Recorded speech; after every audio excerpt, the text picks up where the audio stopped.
सत्संग कोई भाषण से प्रवचन का काम नहीं है, सत्संग कोई मनोरंजन नहीं। यह संत महापुरुषों की वचन वाणी जो हम सब जीवों की भवपार कहानी है।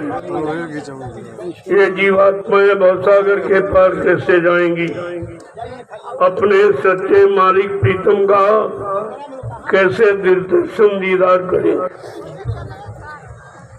अब उन्हें कौन ले जाएगा, कौन पहुंचाएगा, कौन मिलाएगा? उस मिलाने वाले को कहते हैं संत सदगुरु, और मिलाने वाली युक्ति का नाम है सत्संग। ये दोनों चीजें आपको समय से मिली, लेकिन आपने उसकी कदर नहीं की। किसी पुण्य कर्म के कारण संत महापुरुषों के दर पे आप पहुंच गए, लेकिन आपने उनकी कदर नहीं की, उनको जाना माना पहचाना नहीं, तो आप धोखे में रह गए। ये आपके जीवन का सबसे बड़ा धोखा,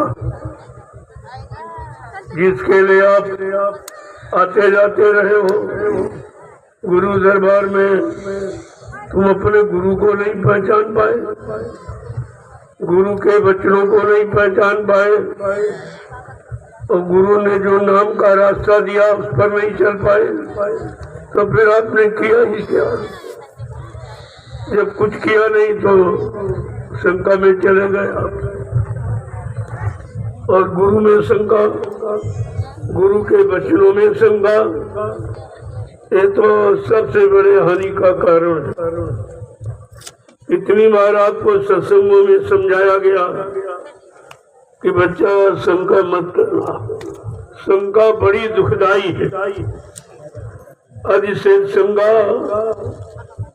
परिवार में आ जाए तो भाई भाई में बंटवारा करा देती। यही शंका अगर पति पत्नी के बीच में आ जाए तो कोर्ट कचहरी मुकदमा अदालत तलाक करा देती। कितनी खतरनाक! इसलिए शंका से बचने के लिए आपको त्रेता युग का इतिहास सुनाया गया। विद्वान ब्राह्मण रावण का 4 वेद 6 7 18 पुराणों का ज्ञाता था। उत्तम कुल पुलस्त करना थी, वो भी शंका में आ गया।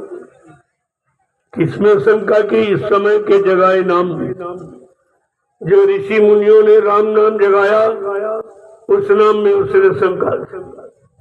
ये राम का नाम भगवान का नाम नहीं, और ये राम भी भगवान नहीं, दोनों में शंका है। उस शंका का परिणाम क्या हुआ? सोने की लंका चली गई। शंका में सोने की लंका खो बैठा, और आपने अपने समर्थ सदगुरु में शंका। अब आप सोचिए, हम आप गुरु के कितने बड़े ऋणी हैं कि नामदान कीमत का ऋण अभी तो अदा नहीं कर पाए, और तब तक आपने गुरु पर कलंक लगा दिया कि गुरु झूठ बोल के चले गए, वादा खिलाफी करके चले गए, दगेबाजी करके चले गए। ये कलंक आपने और लगाया।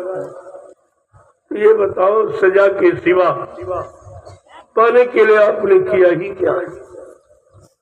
जो देने आया उसने शंका की, और जिसने दिया वो संभाल के रख नहीं पाए, तो बताओ आपको कैसे सुधारा जाए, कैसे आपकी जीवात्मा का उद्धार कल्याण किया जाए, जब तुम्हारी समझ में कुछ आई नहीं रहा।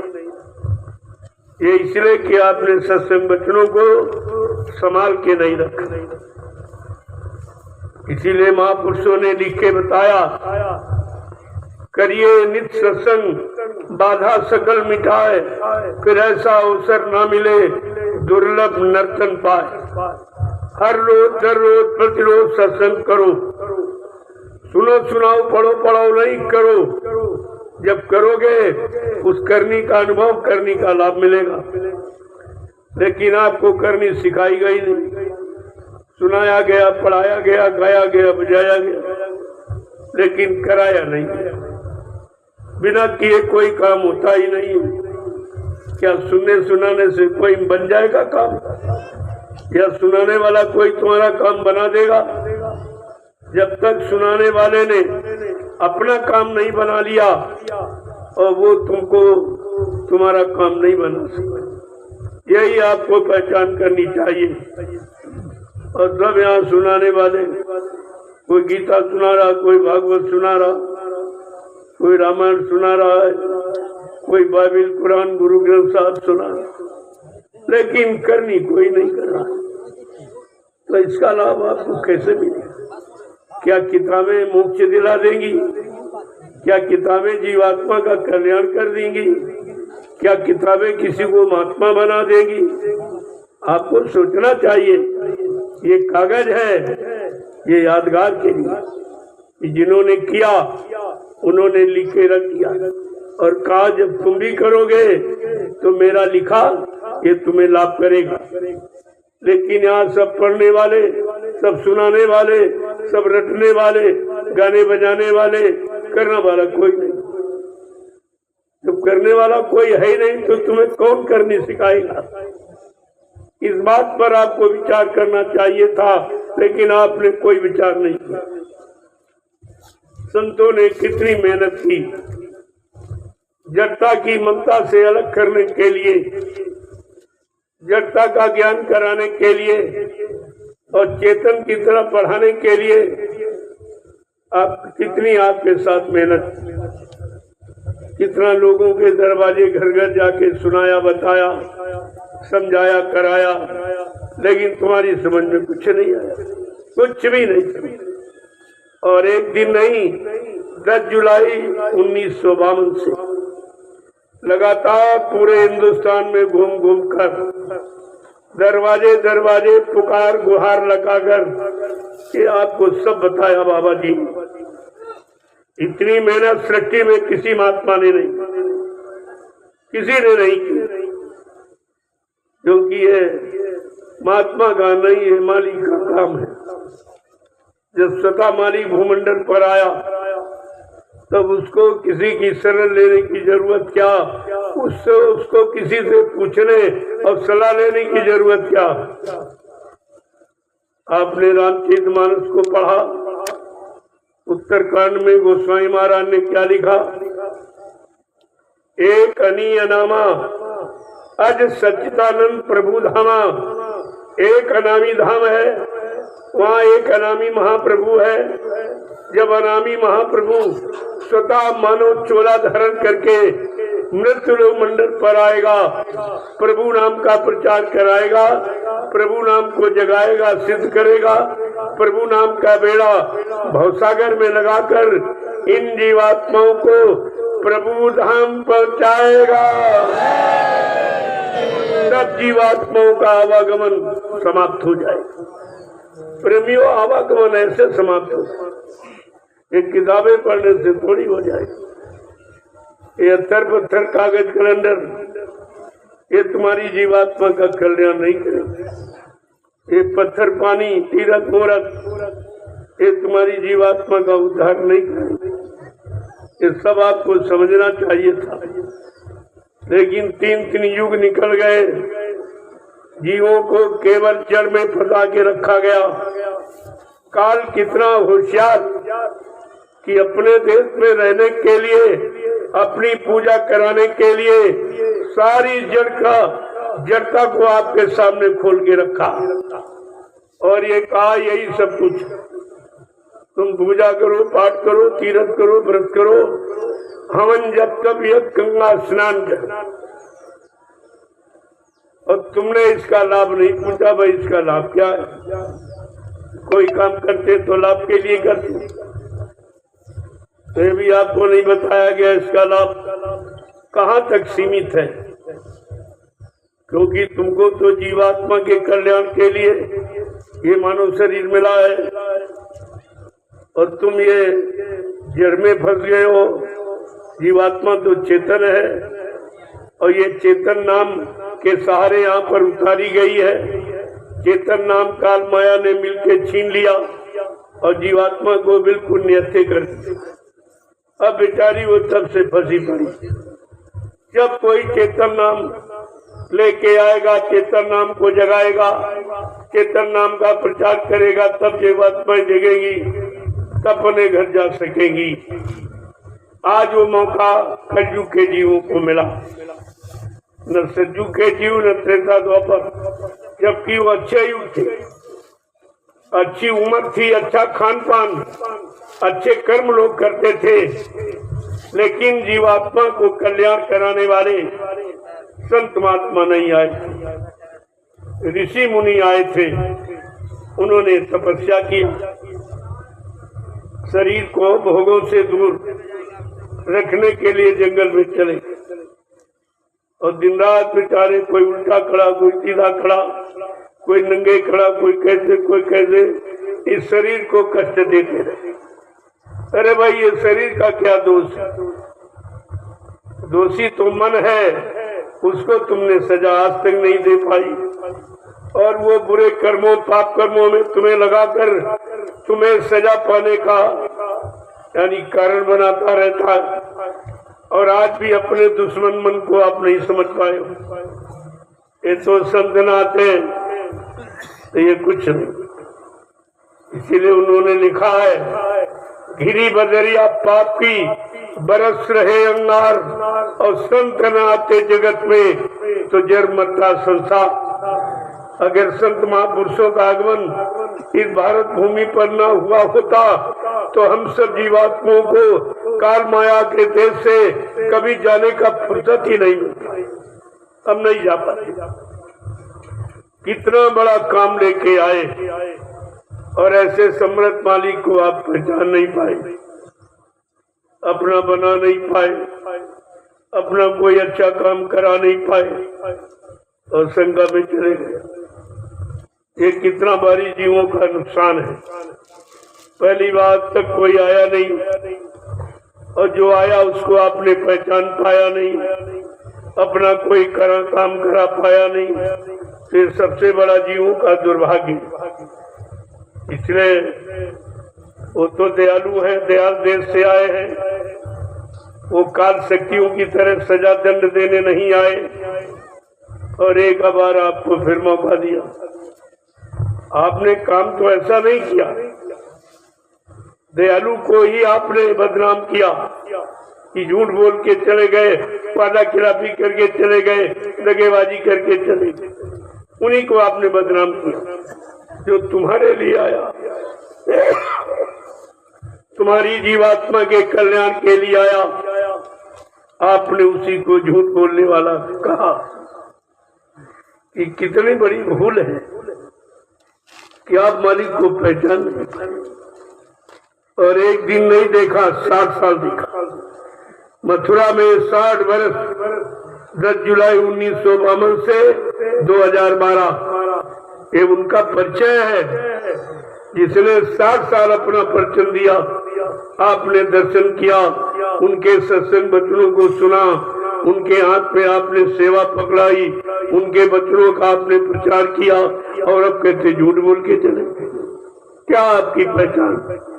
क्या आपकी यही गुरु भक्ति है कि अपने गुरु को झूठा, अपने गुरु को दगेबाज, अपने गुरु को यानी इस तरह से बदनाम करना, ये गुरु भक्ति आपकी है?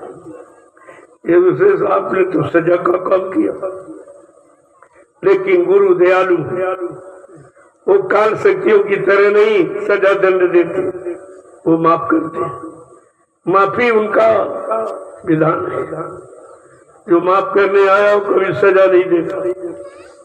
लेकिन जब लगातार गलती करोगे, उनकी कोई अच्छी सच्ची बात नहीं मानोगे, तो वो तो आपको श्राप देंगे नहीं, आपको दंड देंगे नहीं, लेकिन अपना चार्ज कुदरत को देते।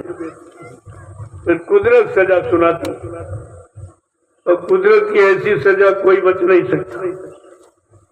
कितना बड़ा राजा महाराजा हो, धनी मानी गरीब अमीर हो, पढ़ा लिखा पर हिंदू मुसलमान कोई नहीं।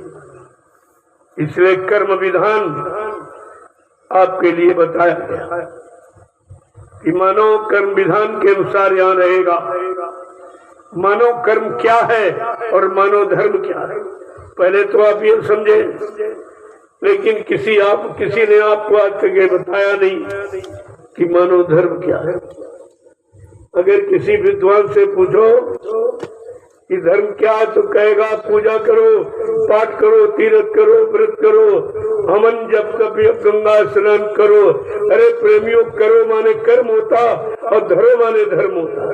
जो धारण किया जाए, जो जीवन में उतारा जाए, उसको कहते धर्म। और जो इंद्रियों से, शरीर से, मन बुद्धि चित्त से किया जाए वो कर्म कहलाता। अब जब कर्म धर्म की परिभाषा ही नहीं जानते तो तुम्हें क्या बताएगा, तुमको क्या बताएगा।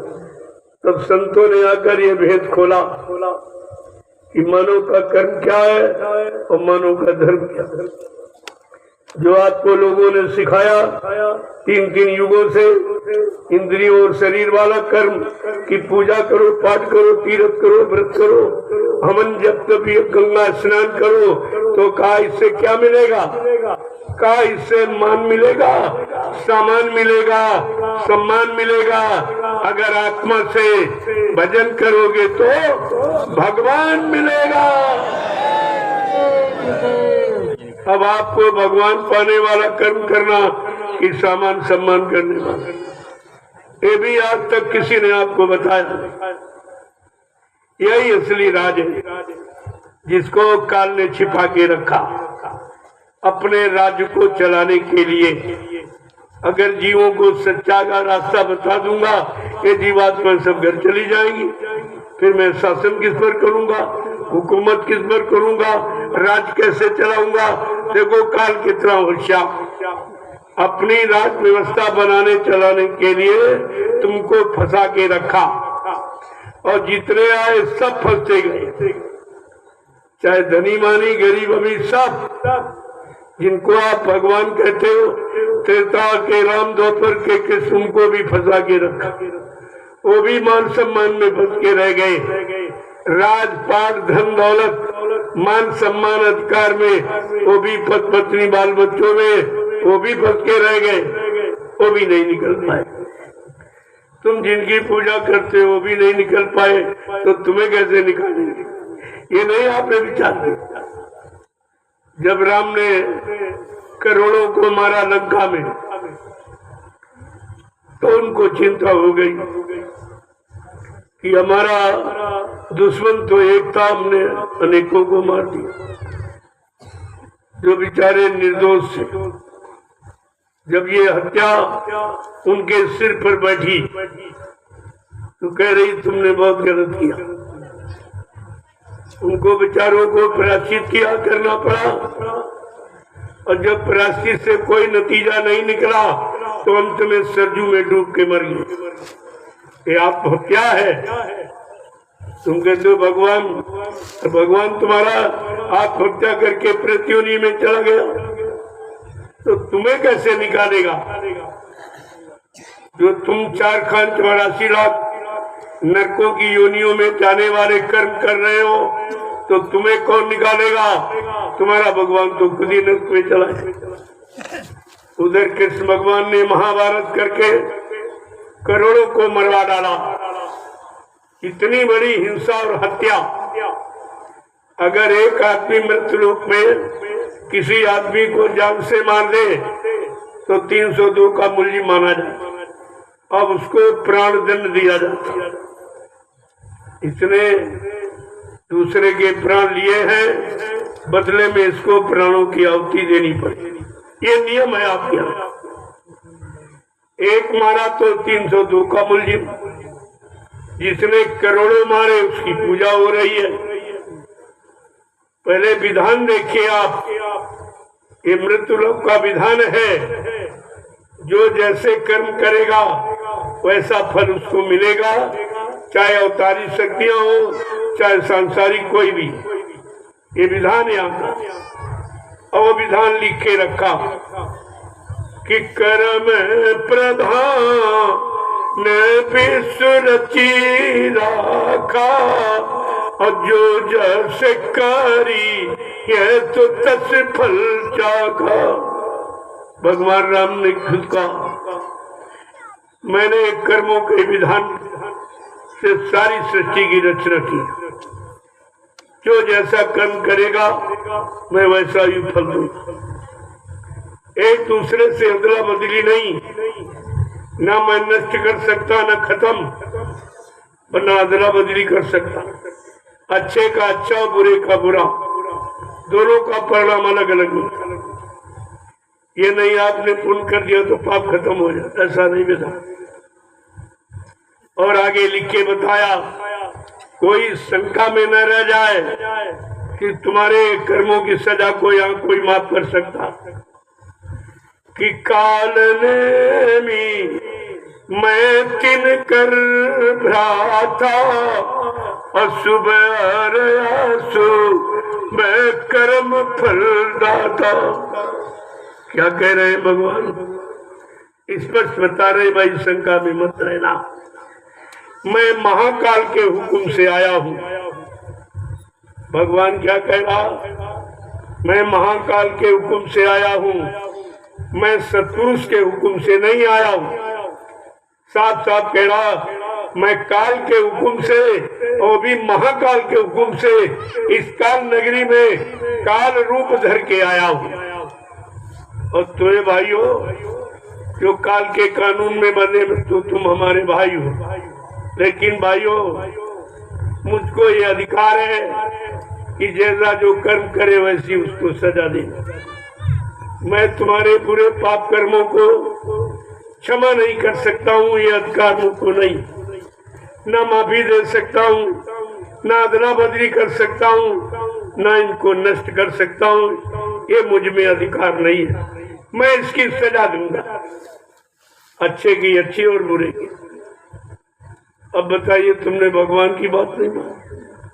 अगर रामचरितमानस को पढ़ लेते तो काल और दयाल के विधान को आप समझ लेते, क्योंकि रामचरितमानस दयाल पुरुष संत गोस्वामी जी महाराज के द्वारा लिखी, वो किसी काल शक्ति के द्वारा नहीं।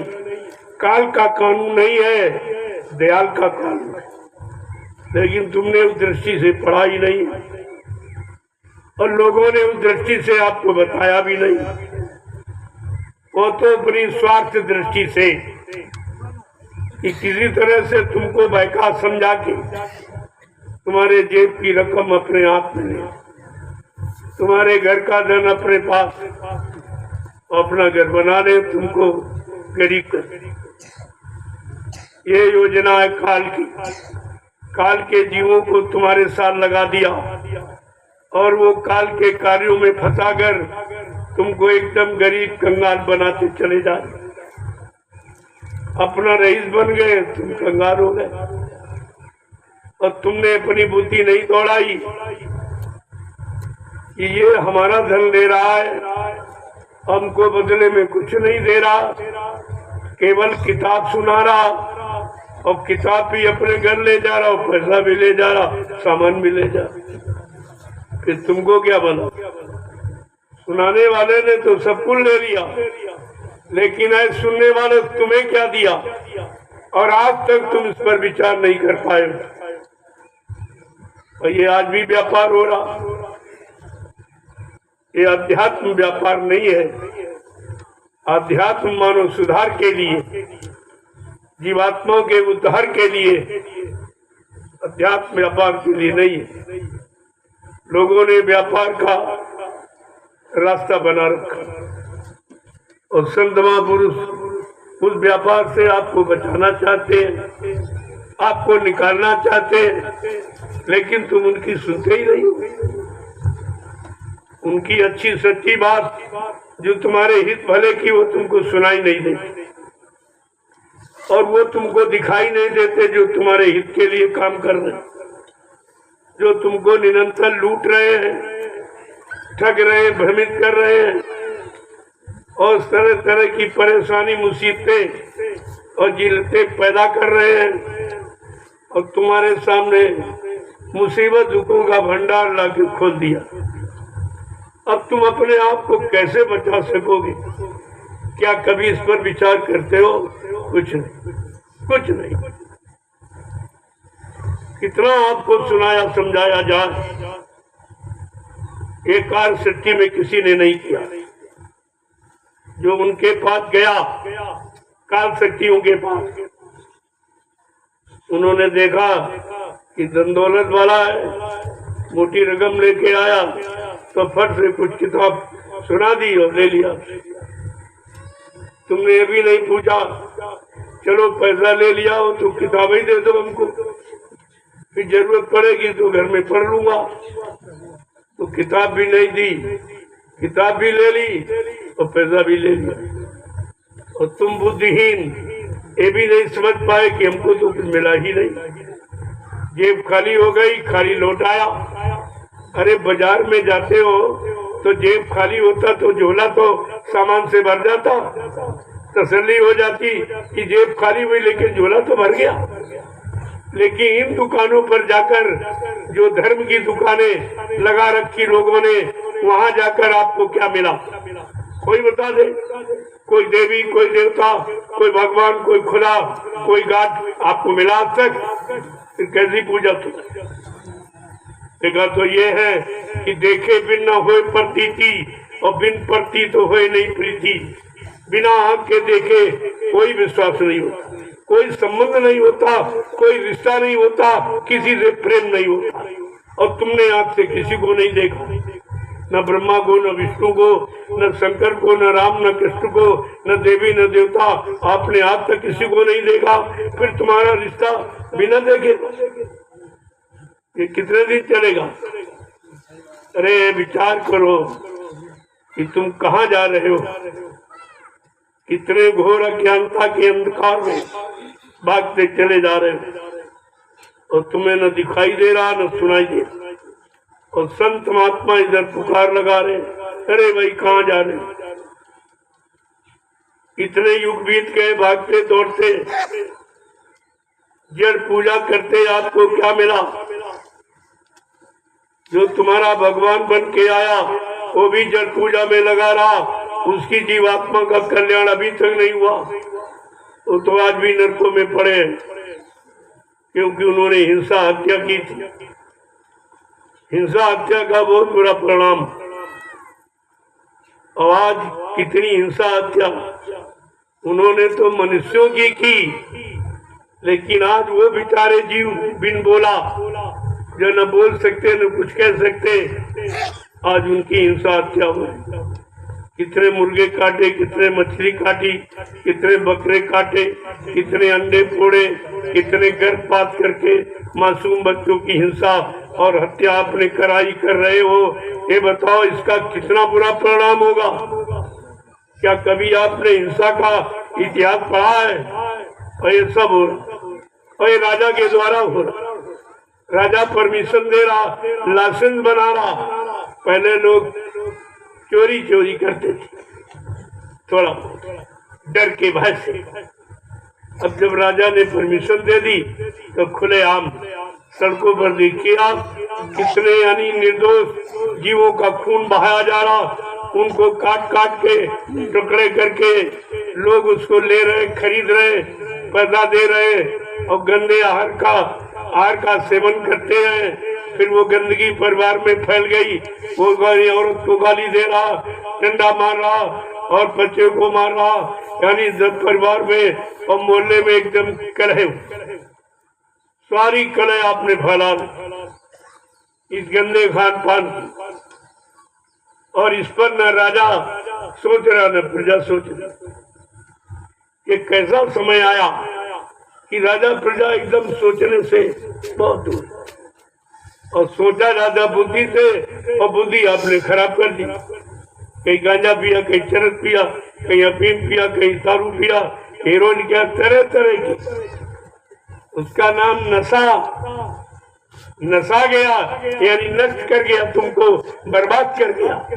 और फिर भी नहीं सोच पा रहे हो, उसका नाम ही ऐसा रखा गया। नशा आ गया नहीं, नशा गया, तुम्हारा नाश कर गया, तुम्हारी बुद्धि का नाश कर गया, बुद्धि के विवेक ज्ञान का नाश कर गया, जिसके द्वारा न तुम कुछ समझ सकते हो न सोच सकते हो। ये कितना भारी नुकसान। और ये राजा के द्वारा हुआ। यथा राजा तथा प्रजा, धर्मी राजा धर्मी प्रजा, ये सिद्धांत है धार्मिक धरा का।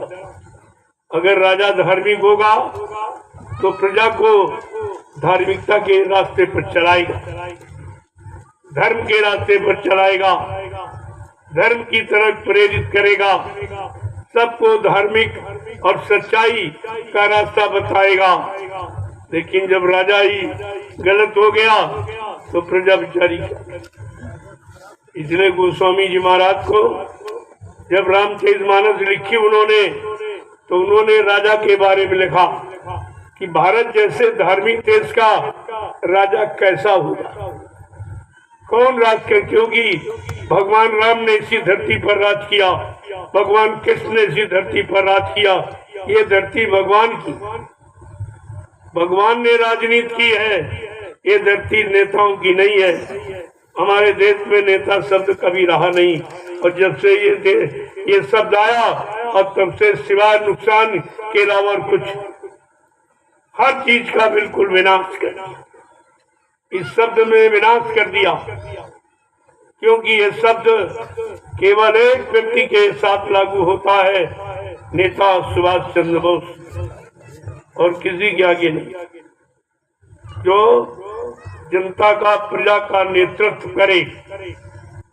नेता में 14 गुण होते, वो नेतृत्व करता है, और इनमें 28 गुण है, ये नेतृत्व कैसे करेंगे?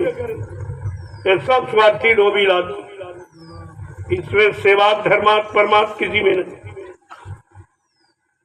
इसीलिए देश की स्थिति, समाज की स्थिति, संपूर्ण मानव की स्थिति क्या हो गई, तो रोज ही आप देख रहे हो और भोग रहे हो, और फिर भी समझ नहीं पा रहे कि हमको क्या निर्णय लेना चाहिए। अरे एक बार धोखा खाए, 2 बार खाए, 3 बार खाए, कितनी बार धोखा खाओ? 70 साल से धोखा ही खा रहे हो। आजादी के 70 साल निकल गए, 14 पंचवर्षीय योजनाएं, और कुछ नहीं हुआ। धोखा देने के सिवा, झूठ बोलने के सिवा, वादा खिलाफी करने के सिवा, परेशानी दुख तकलीफ बढ़ाने के सिवा, महंगाई बढ़ाने के सिवा, गरीबी बढ़ाने के सिवा, बेरोजगारी बढ़ाने के सिवा, टैक्सों की बढ़ाने के सिवा कुछ नहीं किया। कोई काम ऐसा नहीं हुआ जिससे जनता को सुख शांति मिले। इसलिए गोस्वामी जी महाराज को फिर लिखना पड़ा कि भारत जैसे धार्मिक तरह का राजा कैसा होना चाहिए,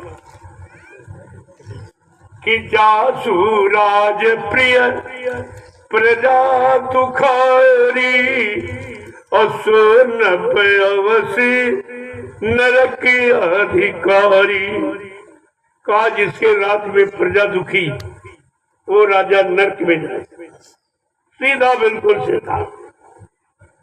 ये संत गोस्वामी जी महाराज की रचना, मैं नहीं कह रहा हूं, उन्होंने रामचरितमानस में कहा कि जिसके राज में प्रजा दुखी है, वो राजा नरक में जाए। अब आप देख लीजिए, ये सब नरक की तैयारी में तुम इन्हीं के पीछे दौड़ रहे हो, तो जो जहाँ जाए वही तुमको घसीट के ले जाएगी। क्या तुम भी नरक में जाना चाहते? जो ऐसों का साथ कर रहे हो, जो नरक में जा रहा हो, उनके पीछे दौड़ोगे तो तुम भी क्या नरक में जाना चाहते हो? तुम्हारी भी समझ में कुछ नहीं आ रहा, तुम्हारी भी बुद्धि खत्म हो गई, बुद्धि का विवेक ज्ञान शून्य होगा। ये तरह तरह के नशे पी के आपने मानव बुद्धि कमजोर कर, अब अच्छे सच्चे काम में कोई विचार नहीं कर सकते, ऐसी बुद्धि आपने बना डाली। तो देश का कितना भारी नुकसान, इसको कोई नहीं देख रहा, क्योंकि ये भूमि संत महात्माओं की, ये नेताओं की भूमि थोड़ी है। इनको तो कुर्बानी करने वालों ने इस भूमि को आजाद करके दे दिया, और ये सब बर्बाद करने में जुटे पड़े, क्योंकि इन्होंने कोई आजादी में हिस्सा लिया नहीं था। इन्होंने वो दुख के दिन तो दिखे नहीं थे, इन्होंने तो अपना खून कोई बहाया नहीं था कि आजादी मिल जाए, आजादी मिल जाए। तो इनको क्या तकलीफ है, अपना लूट खा रहे हैं। और जिसने किया है उससे पूछो, उनके तो नाम ही नहीं लिए जा रहे। जिन्होंने कुर्बानी दी, अपना खून बहाया देश की आजादी के लिए और सबको सुख शांति और न्याय सुरक्षा ये सब देने के लिए, उनका तो नामो निशान भी नहीं। और जिन्होंने कुछ नहीं किया उनके जगह जगह साइन बोर्ड लगाएंगे देश। ये देखिए राजनीति, और तुम उन्हीं के साथ जा रहे हो। तुमने भी अपनी बुद्धि से निर्णय नहीं लिया, क्योंकि रामचरितमानस तो कहती है बराबर कि सुन खगपतिय, कि सुन खगपतिय समुझि प्रसंगा, और बुध नहीं करई अधम कर संगा। का बुद्धिमान पुरुष कभी अधर्मियों का साथ नहीं करते। आपने ये भी नहीं माना कि अधर्मियों के साथ, झूठ बोलने वालों के साथ, दगाबाजी करने के साथ, वादा खिलाफी करने के साथ, अपना स्वार्थ सिद्ध करने वालों के साथ तुम निरंतर चले जा रहे हो। कहाँ माना? कितना साफ साफ रामचरितमानस के। और ये श्री राम का तो हल्ला मचाते, लेकिन श्री रामचरितमानस को बिल्कुल नहीं मानते। जबकि श्री रामचरितमानस ही श्री राम है और श्री राम ही श्री रामचरितमानस है, कोई अंतर नहीं। लेकिन एक विवाद, भारत की राजनीति कहती है, गोस्वामी महाराज लिखा रामचरितमानस में बड़े साफ सुथरा कि राजनीति बिन धन धर्म और प्रभु ही समर्प और बिन सत्कर्म। राजनीति बिना धार्मिक, धार्मिक माने जो सच्चा ईमानदार, जो चरित्रवान, सबके हित की बात, सबके कल्याण की बात, सबके लाभ की बात सोचता हो, उसको कहते हैं। कितना साफ साफ लिखा, लेकिन बिल्कुल नहीं, जरा सा भी। राजनीति बिन धन धर्मा, राजनीति बिना धार्मिक लोगों के, सच्चे ईमानदार, त्यागी, तपस्वी, चरित्रवान और धार्मिक कमाई स्वयं करके खाने वाला, उसकी राजनीति। ये तो सब राजनीति धन का दुरुपयोग करते, सब बर्बाद करते, जनता की कमाई लूटपाट करते, अपने निजी यानी अपने निजी सुख सुविधा में खर्च करते। जबकि पहले राजा होता था, कुछ न कुछ काम करता था और उससे जो कमाई होती थी वो खा के रहता कि अन्य जनता का है, ये जहर है, ये हमको खाने का अधिकार नहीं है, सही जगह इसका उपयोग करने का अधिकार। अपने शरीर पर अपने निजी स्वार्थ के लिए, निजी भोग के लिए इसका प्रयोग नहीं करना। ये जनता का धन जनता की सुख सुविधा के लिए, ऐसा समझकर राजा प्रजा का पालन करता था, वो देश है। लेकिन सब लुटेरे आगे कहां से, एकदम लूट मचा दी। राज लूटा, पाट लूटा, धन लूटा, धर्म लूटा, न्याय लूटा, सुरक्षा लूटी, ये सब लूट लिया, कुछ नहीं रखा। पता नहीं भगवान ने इनको कैसी बुद्धि दी है, क्या ये लेके जाएंगे? इनके तो आगे पीछे कोई नहीं है। ये अपराधी कभी माफ किया नहीं जा सकता। चलो घर गृहस्थी परिवार वाला कहेगा बाल बच्चों के लिए किया आपने गलत, लेकिन ये क्या कहेंगे? ये भगवान के दरबार में क्या कहेंगे कि तुमने ये लूट किसी लिए की थी? क्या जवाब दो?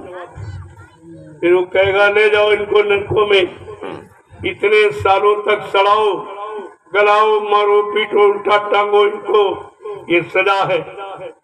और ये तो हजारों जन्म तक उद्धार नहीं हो पाए।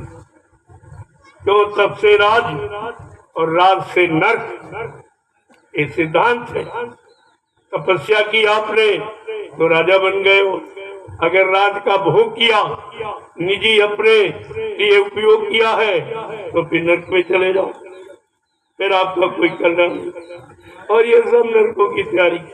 आप तो बड़े खुशी हैं कि जनता जान नहीं पा रही, हम धोखा भी दे रहे हैं, हम झूठ भी बोल रहे हैं, वादा खिलाफी कर रहे हैं, महंगाई भी बढ़ा रहे हैं, बेरोजगारी बढ़ा रहे हैं, टैक्स भी ले रहे हैं सबके, यानी मतलब सब कर रहे हैं और बड़े खुश है कि जनता जान ही नहीं पा रही। अरे ये नहीं जान पा रही, वो तो जान पा रहा। तो तुम्हारे ऊपर बैठा है, वो ऊपर भी बैठा हो, अंदर भी बैठा। तुम्हारे ऊपर परमात्मा और तुम्हारे अंदर परमात्मा की जीवात्मा, ये दोनों तुम्हारे बैठे, ये दोनों देख रहे हैं। इनसे तुम्हारी ये चोरी कैसे छिपे, लेकिन इनके दिमाग में नहीं कि कोई देख भी रहा, ये तो समझते कोई नहीं देख। अरे महात्माओं से तुम थोड़ी छिप, कहाँ छिपो जाओगे? वो तुम्हारी एक एक पाई तुम्हारी नसों से वसूल कर, तुम भाग के कहीं नहीं जा सकते हो। तुमने सोचा था कि लूटपाट करके विदेशों में धन जमा करूंगा, जब आपत्ति मुसीबत देश पर आएगी तो हम विदेश भाग जाएंगे। तुमको नहीं मालूम है, एयरपोर्ट पर, बॉर्डर पर दूरदर्शी खड़ी है, वो तुम्हारा पूरा हिसाब लेगी। इस सारा हिसाब दिए जाओ, इतने साल तुमने राज किया है, ये हिसाब दिए जाओ तब जाओगे। इनको भी खबर ही कहाँ है कि दूरदर्शी क्या करेगी। दूरदर्शी एरोड्रम पर खड़ी तुमको वही से पढ़ ली और कहेगी पहले हिसाब दिए जाओ। तुमने 5 साल, तुमने 10 साल, 15 साल शासन किया है, वो पूरा हिसाब देके जाइए, ऐसे नहीं जाने दिया जाएगा। इनको भी ये खबर ही नहीं है कि संतों ने ये जड़ कितनी मजबूत गाड़ दी है, जो कोई उखाड़ नहीं सकता। अध्यात्म की जड़ें वो महापुरुष इतनी मजबूत तरीके से गाड़ रहा जिसको कोई हिला नहीं सकता, और वो है व्यवस्था दूरदर्शी, सबको कष्ट मुसीबत को दूर करने वाली, सबके दुख तकलीफों को दूर करने वाली ऐसी व्यवस्था भूमिका का नाम है दूरदर्शी। बाबा जी ने झंझट पहले खत्म कर दिया। 5 प्रांतों से मान्यता प्राप्त। इन्होंने कहा कि धार्मिक हो चाहे राजनीतिक हो, सबको कानून मानना पड़ेगा, आपको जनमत दिखाना पड़ेगा। तो बाबा जी ने 5 राज्यों से चुनाव कराकर और दूरदर्शी को मान्यता प्रदान करा, लेकिन इन लोगों ने छिपा दिया कि भारत में कहा कि एक ही पार्टी है राष्ट्रीय पार्टी कहते कांग्रेस, और दूसरी पार्टी है दूरदर्शी, उसका तो जिक्र भी नहीं कर रहा कोई। बाबा जी ने कहा रे ब्रह्मास्त्र है ये, इसको छिपा के रखो, इस समय आने पर चलाया जाएगा। ब्रह्मास्त्र कुत्तों पर नहीं चलाया जाता, राक्षसों पर, जिनका राष्ट्रीय खान पान, राष्ट्रीय प्रवृत्ति, देखना सुनना सब राक्षसी, उन पर ब्रह्मास्त्र चलता। अब इन्हें क्या ये फिक्र कि महात्मा क्या कर रहे हैं, क्या तैयारी कर रहे हैं, उनकी तैयारी तुम्हें दिखाई नहीं दे रही है कि किस तरीके से तैयारी में लगे हैं और कितना जनमत इकट्ठा कर दी। ये आपके सामने, ये अभी परिवार से एक ही व्यक्ति आया, 2 आए, अगर सब आ जाए तो कितना हो जाएगा, इससे 100 गुना ज्यादा। फिर कहाँ जगह मिलेगी? मैंने इनसे कहा कि अगर सरकार मेरा सहयोग दे, सहयोग मुफ्त नहीं, हमारा प्रेमी बिना टिकट नहीं आए, राष्ट्रीय संपत्ति का दुरुपयोग करने वाला कभी राष्ट्रभक्त हो नहीं सकता, इसलिए हमारा प्रेमी बिना टिकट नहीं आएगा, करोड़ों रुपए सरकार को किराए के रूप में देगा। अगर आप सहयोग कर दो साधनों का केवल और पैसा दे, तो मैं वो आदमी हूँ 10 किलोमीटर तक आदमी से आदमी भिड़ा के बैठा दूंगा। उसका एक छोटा सा नमूना है आपके सामने, देख लीजिए। इतने बे आदमी कोई भी, चाहे राष्ट्रपति, प्रधानमंत्री, मुख्यमंत्री, कोई इतने आदमियों को निस्वार्थ जंगल में नहीं बुला सकता और नहीं बैठा। ये देखिए आप, प्रमाण तुम्हारे सामने। और ये हमारी एक आवाज पर खड़े हो जाते, बैठ जाते। अगर इनसे कुछ कह दिया जाए तो क्या करके नहीं दिखाते, लेकिन ये काम महात्मा कभी करते नहीं। वो बनाने आए हैं, बिगाड़ने नहीं आए। वो तुमको देने आए हैं, वो तुमको सच्चा ईमानदार बनाने आए, बिगाड़ने नहीं आए। इसलिए कभी अनैतिक कार्य नहीं करते। अनैतिक कार्य करना उनका लक्ष्य नहीं होता है। और आपके सामने देख कोई गिन सकता। आज मीडिया पत्रकार आए थे, संख्या पूछ रहे। हमने चलो हम नहीं, तुम गिन के बता दो। तुम आए हमसे क्यों पूछ रहे हो? प्रत्यक्षम किम प्रमाणम। अरे प्रत्यक्ष के लिए प्रमाण क्या? गिन लीजिए और गिन के तुम बता दीजिए। ये तुम नहीं गिन सकते हो कभी भी, तुम्हारे बस की बात नहीं है। गिनती क्यों पूछते हो?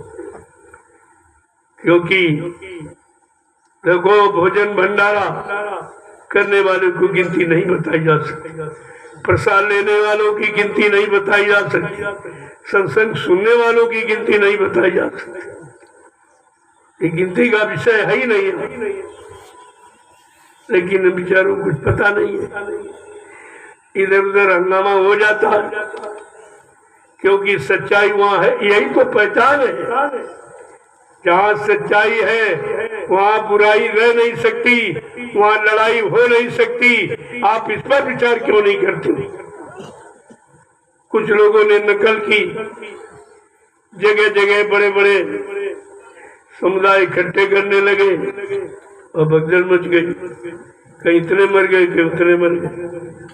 अरे भाई, नकल के लिए भी अकल की जरूरत है। मेरे यहाँ व्यवस्था है, मैं व्यवस्थित तरीके से इनको रखता हूँ, इनको अनुशासन सिखाया हूँ, ये अनुशासन में रहते हैं। इस बात को पहले आप समझिए। हमारी नकल करोगे तो धोखे में रह जाओगे, मार खाओगे, ये होगा। इसलिए नकल में अकल की जरूरत है। पहले अकल ठीक करो, शाकाहारी बनकर तुम्हारी अकल ठीक हो जाए, सदाचारी बनकर तुम्हारी बुद्धि ठीक हो जाए, तब तुम कुछ अच्छा काम कर सकते हो, अन्यथा नहीं। यहाँ इतना बड़ा जन्म देख लीजिए आप कि पीछे का आदमी बहुत छोटा सा दिखाई दे। जो सबसे दृष्टि तो हमारी उन्हीं पर है, जो सबसे पीछे बैठे, उन्हीं पर दृष्टि है। और वो उतनी दूर बैठे हैं। अब आप देखिए, देखने वाले देखकर भी निर्णय नहीं ले पा रहे। शासन और प्रशासन एकदम बिल्कुल चुप। मैंने कहा ये काम कोई नहीं कर सकता, न राष्ट्रपति, न प्रधानमंत्री, न मुख्यमंत्री। इतने लोगों को बिना चंदा, बिना पैसा लिए, निस्वार्थ भाव से इतने लोगों को ये जंगल में कोई नहीं बैठा सकता। ये काम किसी के बस का नहीं है। अरे यही से समझ लेना चाहिए, जब जंगल में इतने लाख लोगों की व्यवस्था की जा सकती है अचानक, तो क्या शासन की व्यवस्था ये नहीं बता सकते आप? लेकिन तुम्हें शर्म लगती उनके पास आने, उनसे सलाह लेने में, उनकी नीति का ज्ञान लेने में उनको शर्म लगती है। ये जनता दुखी रो रही है, इसमें शर्म नहीं लगती तुमको? अच्छे से अच्छे काम में शर्म लगती। इतना बड़ा जन्म जंगल में कोई आया है, क्या ये उनकी प्रजा नहीं है? क्या उनका वोटर नहीं है? लेकिन कोई आया, किसी को तुम्हारी चिंता है कि इसमें जंगल में 80 बरसात में क्या खाते होंगे या कैसे रहते होंगे, पानी मिलता कि नहीं मिलता, क्या कोई जिम्मेदारी इनकी नहीं है? केवल चंदा नोट वोट महंगाई वसूलने की जिम्मेदारी हो, कुछ नहीं। तो आपको सोचना चाहिए, आपको सोचना चाहिए। इसीलिए मैंने खुल के कहा था, जब कोई नहीं बोला, कोई धार्मिक व्यक्ति नहीं बोला, जबकि महात्मा का कर्तव्य है, अगर राजा के सामने कोई दुखी का माहौल आ रहा, दुख का, मुसीबत, आपत्ति का, तो उसको सलाह देनी चाहिए। लेकिन ऐसा कोई है ही नहीं जो सलाह देगा। ये भी भिख मंगे हैं सब, भीख मांगने के लिए दाढ़ी बाल रखा ली, लाल पीला कपड़ा और छापा तिलक, जनेऊ, चंदन मंदन, ऊपरी वस्त्री, ये सब बना लिया जब और भीख मांगने लगे। क्या इनको क्या मालूम, ये देश को और कंगाल कर रहे हैं। 1 करोड़ बात साधु है वेदधारी। अब बताइए 1 करोड़ आदमी जब देश में काम नहीं करेगा, उस देश की स्थिति क्या हो? इस देश को गरीबी रेखा के बहुत नीचे ले जाने वाले यही है। आगे दूरदर्शी का समय आ रहा, इनको पकड़ा जाएगा, इनसे पूछा जाएगा तुमने क्या किया। कोई अगर भक्ति की है, किसी की भक्ति की कोई शक्ति हो तो कुछ काम करके दिखाओ। अगर काम नहीं किया, दाढ़ी बाल मुड़वा के फौरन काम में लगा दिया जाए, तुरंत काम। तुमने देश का अन्न खाया, कुछ नहीं किया, देश में लोगों का खर्चा की दिया और कुछ नहीं किया, इसलिए तुम देश के सच्चे नागरिक नहीं हो। मरे में सच्चाई नहीं है। तो दूरदर्शी आने पर दूध का दूध, पानी का पानी। सच्चाई क्या है, सच्चाई किसे कहते हैं, सच्चा कौन माना जाएगा, ये सब दूरदर्शी करके दिखाएंगे। ये भाषण स्पीच नहीं है, ये जो काम होने जा रहा उसकी जानकारी दी जा रही। मैंने पहले भी कहा, आज भी कह रहा हूँ, मैं सब भाषण इसी प्रश्न कभी नहीं, मैं जो काम कर रहा हूँ उसकी जानकारी दे रहा हूँ, या आगे जो काम होने वाला उसकी सूचना दे रहा हूँ, उसकी सूचना कि आगे दूरदर्शी क्या करेगी, क्योंकि सबका देख लिया। 70 साल की आजादी में सबको देख लिया गया, कुछ नहीं, कुछ भी नहीं। अरे भाई कितना समय और चाहिए? कलयुग में 60 साल के बाद रिटायरमेंट होता। रिटायरमेंट का मतलब तुम काम करने की योग्य नहीं रहे अब, इसलिए सरकार रिटायरमेंट करती। लेकिन सरकार की दोहरी नीति है, कर्मचारी अधिकारियों को 60 साल में रिटायर करती और 70 साल 75 साल के बूढ़े शासन कर रहे हैं। ये कौन सा कानून है? अरे एक तरफ प्रजातंत्र कहते हो कि राजा प्रजा बराबर है, और एक तरफ कानूनों में मतभेद है। ये क्यों? ये आपको करना पड़ेगा। तो संविधान की डालते हो, संविधान मालूम है कि कहते ही हो, संविधान सब माने, सबके लिए बराबर विधान बने, नियम कानून सबके लिए बराबर। कहाँ बराबर है? एक तरफ कर्मचारी अधिकारी जो 60 साल सेवा करता, यानी बिल्कुल पूरा ट्रेंड है, अनुभवी है, उसको अयोग्य समझकर रिटायर किया जाता है, और 70 और 75 साल के बूढ़े राजनीति में भर्ती किए जा रहे हैं। ये कौन सा कानून? अरे ये भाई पूछो उनसे, इनको वोट देते हो, चंदा नोट देते हो, महंगाई भरते हो और टैक्स देते हो, जीएसटी भरते हो, उनसे पूछो कि भाई ये कौन सा कानून है? प्रजा के साथ खुद राजा खुद, जब राजा खुद ही सिद्धांत कानून को नहीं मान रहा तो प्रजा से कैसे मनवाएगा? लेकिन प्रजा पर जबरदस्ती लागू, नए कानून की पेंशन खत्म। अगर उनकी सरकार 2.5 साल अगर चल गई और फेल हो गई तो पेंशन बन गई सबकी पेंशन। लेकिन जो कार्य कर रहे हैं उनकी नहीं। जो उधर बॉर्डर पर सीना खोले खड़े हैं गोली लेने के लिए, उनके के लिए भी कुछ। ये कैसा शासन है? अरे आप सबको इस पर विचार करना चाहिए कि हमारी धार्मिक धरा पर ये क्या हो रहा। धर्म का कहीं नाम और निशान नहीं। ऐसा मालूम देता कि ये धर्म की परिभाषा ही भूल गई, नहीं मालूम कि धर्म किसे कहते। धर्म माने व्यवस्था। जब व्यवस्था बिगड़ती है तो धर्म और कर्म दोनों समाप्त हो जाते हैं। आज व्यवस्था चाहे परिवार की देखो, समाज की देखो, देश की देखो, सब बिगड़ी पड़ी है। कहीं पर कुछ दिखाई नहीं देता। और विकास की बात करते हैं, भाई कौन सा विकास हो? अगर दुनिया के किसी कोने से विकास शुरू किया गया होता तो ये 70 साल में तुम्हारे तक पहुंच ही नहीं पाया अभी तक। तो नहीं कहीं दिखाई दे रहा। कहाँ हो रहा? कोठरी में हो रहा, जंगल में हो रहा, नदी में कहाँ हो रहा? ये सब झूठा। ये विकास क्या जाने जिन्होंने अपने चरित्र का विकास नहीं किया, अपने परिवार का विकास नहीं किया, वो देश समाज का विकास क्या करेगा? इस पर आपको विचार करना चाहिए।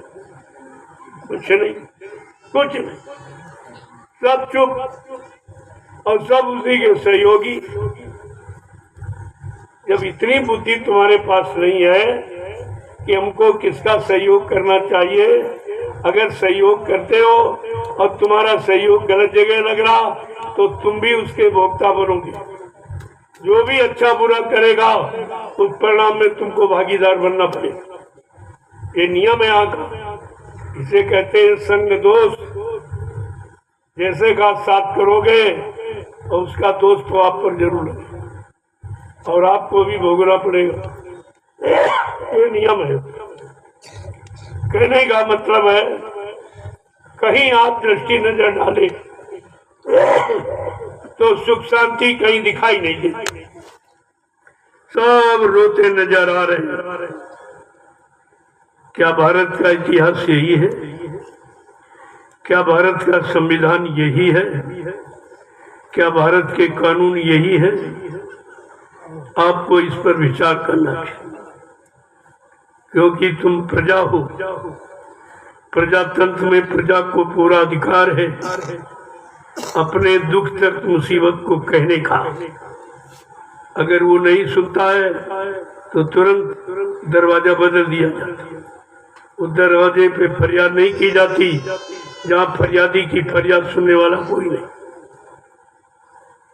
इसीलिए महापुरुषों ने कहा, जहाँ बेदर्द हाकिम वहाँ फरियाद क्या करना। जहाँ सब बेदर्द, इनका कोई दर्द नहीं, इनमें दर्द होने का सवाल ही नहीं, क्योंकि इनके पास दर्द की कोई चीज नहीं। लोगों को परिवार का दर्द होता है, अपने बाल बच्चों का दर्द होता है, अपनी पत्नी का दर्द होता है, और इनके पास वो सामान ही नहीं, तो दर्द कहाँ से? और फिर वो तुम्हारा दर्द कैसे समझोगे? क्या कभी आज तक इस पर किसी ने विचार किया है कि भारत का राजा कैसा होना चाहिए, जिसके अंदर प्रजा के लिए दर्द हो, प्रजा के लिए प्रेम हो, प्रजा के लिए कुर्बानी हो, वो भारत देश का राजा हो। भगवान राम को देखिए, एक छोटे से व्यक्ति ने आरोप लगाया झूठा, और राजा ने पत्नी का परित्याग कर दिया और राज्य का परित्याग किया, फिर राजगद्दी का परित्याग किया, फिर अपने राष्ट्रीय कपड़े वस्त्र मुकुट का परित्याग किया और जंगल चले गए। इंतजारी काहे की परिवर्तन की।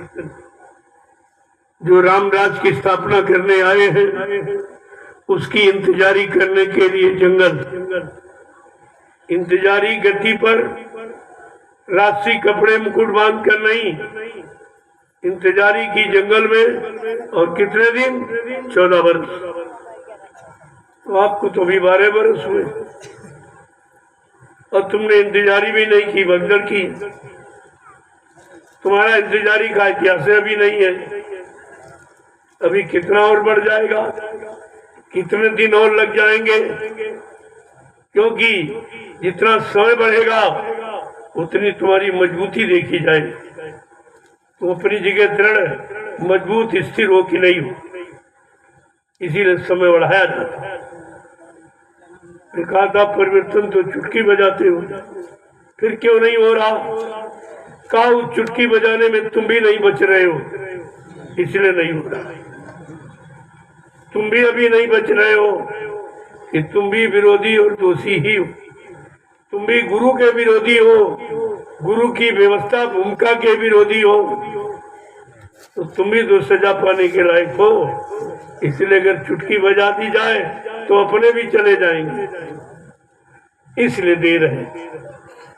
देर तो का कारण आपने बनाया और देर के कारण आप।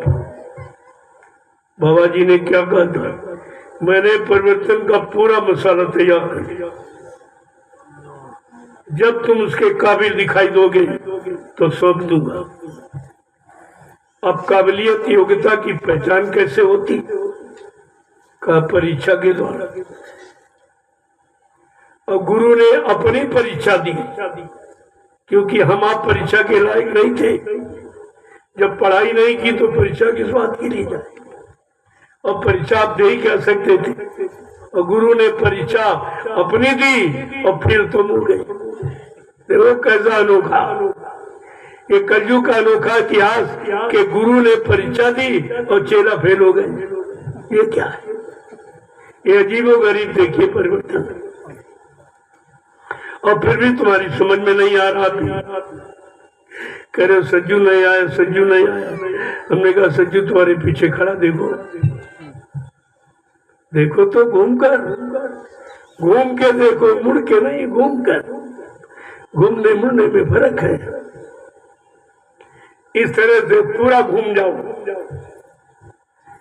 यानी हर तरफ से घूम जाओ। काम से, क्रोध से, लोभ से, मोह से, झूठ से, छल से, कपट से, हिंसा से, यानी सब से मुख मोड़ लो। ये घूमना है। और जिस दिन घूम जाओगे उसी दिन परिवर्तन तुम्हारे सामने खड़ा। परिवर्तन तुम्हारे से निकलेगा।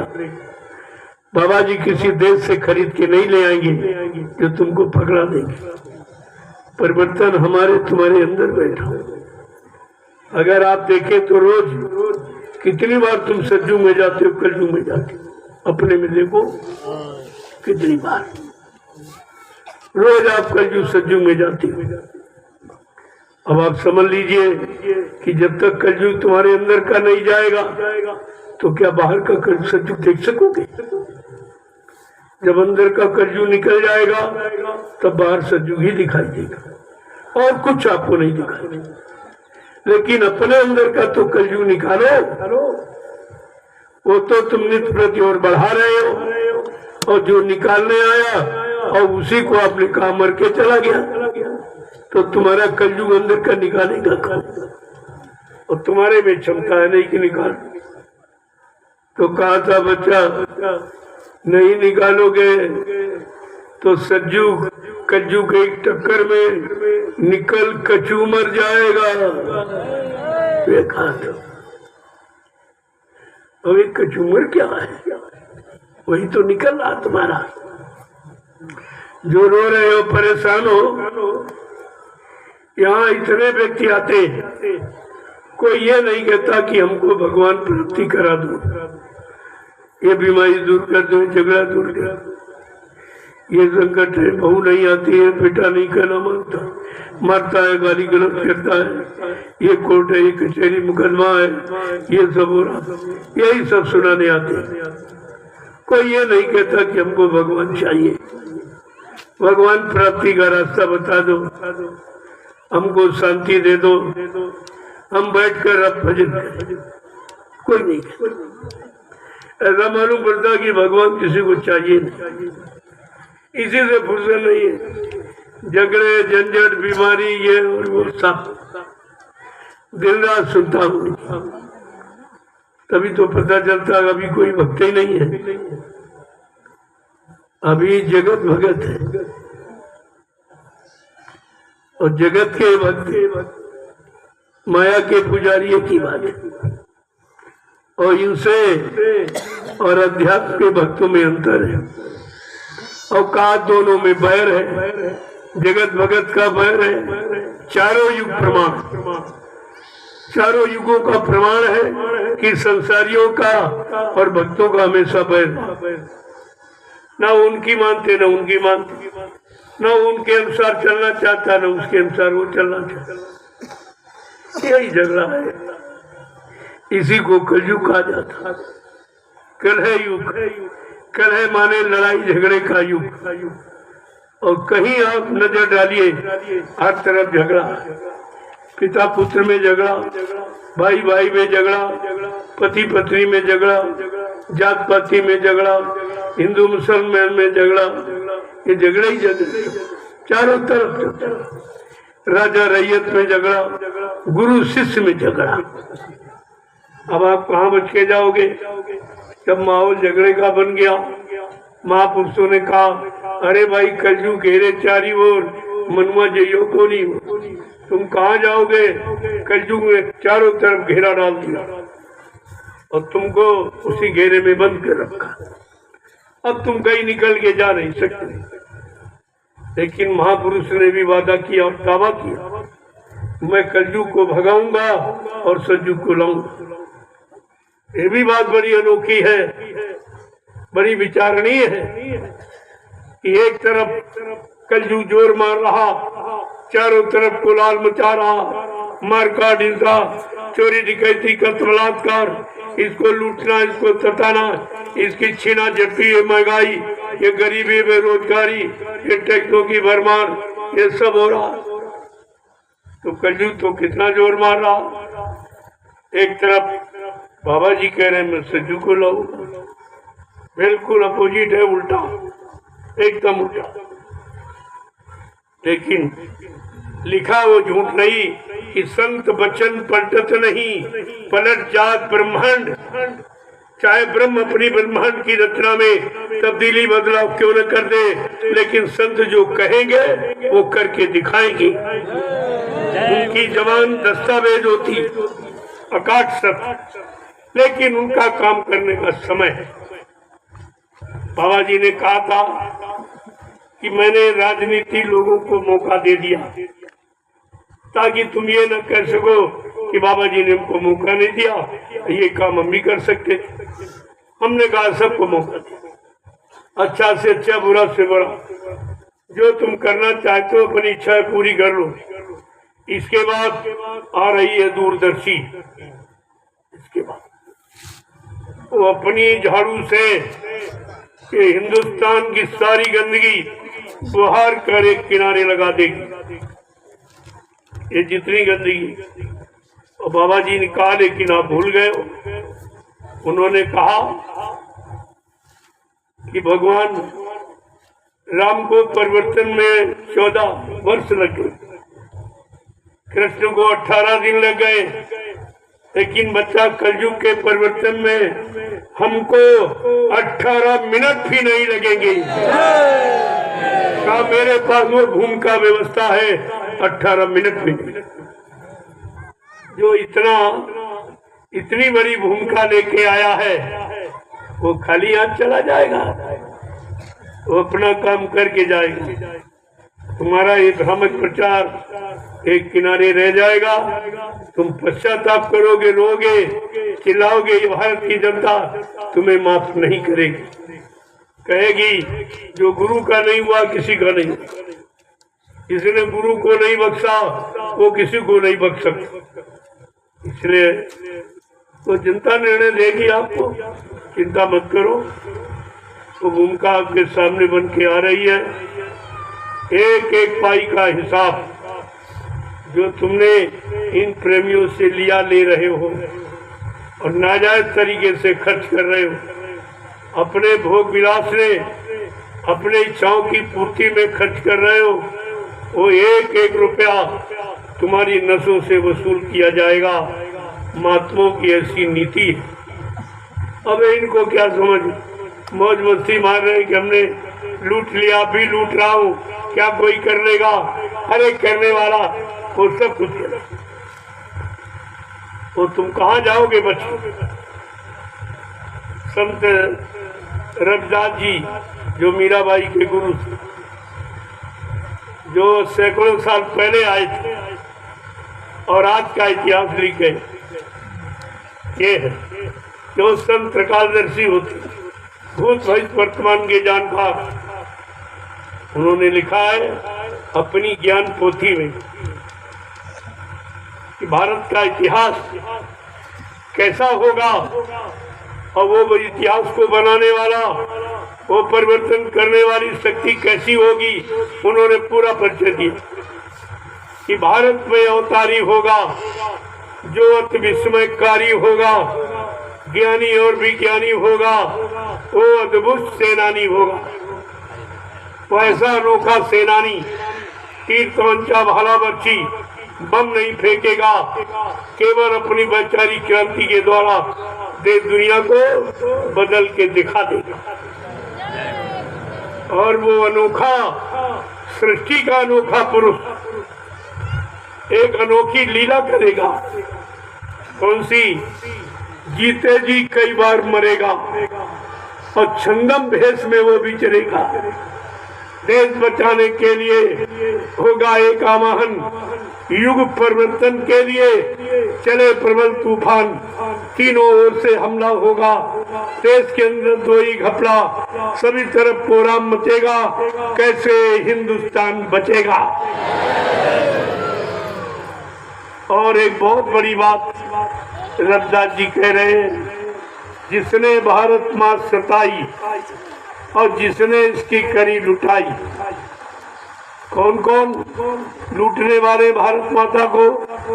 नेता, मंत्री और अधिकारी, इनको जान बचाना होगा भारी। एक दिन ये छोड़कर मैदान भागेंगे, अपने अपने घरों में छिपेंगे। लेकिन वो महापुरुष क्या करेगा? ढूंढ ढूंढ कर बदला लेगा, सब हिसाब चुकता कर देगा। बताइए कहाँ कौन बचेगा? मैंने कहा जो तुमने भारत की जनता से चोरी की है, गाड़ी कमाई चुरा कर विदेशों में जमा कर दी, महात्माओं की दृष्टि में आप धूल नहीं झोंक सकते, उन्हें धोखा नहीं दे सकते। क्योंकि बाबा जी ने कहा न मुझे कोई धोखा दे सकता, न मुझे कोई धन दौलत से खरीद सकता, न मुझे कोई मार सकता। मैं अपना काम करने आया हूँ, काम करके ही जाऊंगा।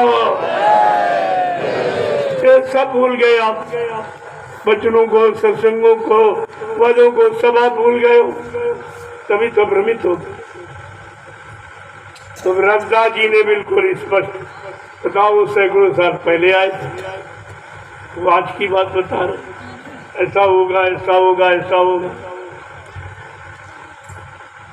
कितनी बड़ी बात है, और इसको नहीं लोग समझ पा रहे। सब खोल के, इतना खुला कोई कह नहीं सकता।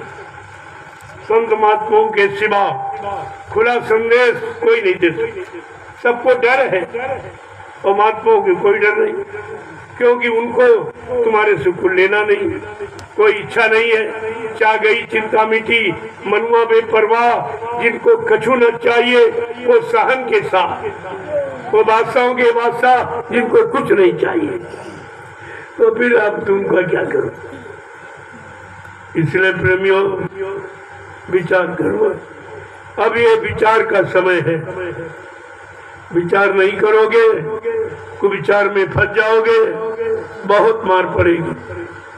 कोई तुम्हें चुप कराने वाला नहीं मिलेगा। ऐसा समय इन लोगों के द्वारा बनता जा रहा। बाबा जी ने आपको कितना कहा था, वोट तुम्हारा वहां पड़ेगा, जो ब्याज तुम्हारा माफ करेगा, हम पर शासन वही करेगा जो ब्याज हमारा माफ करेगा। ये महात्माओं के गूढ़ वचन अब अगर आप सुन लेते, समझ लेते, तो अब तक सारी समस्याओं का समाधान निकल आता।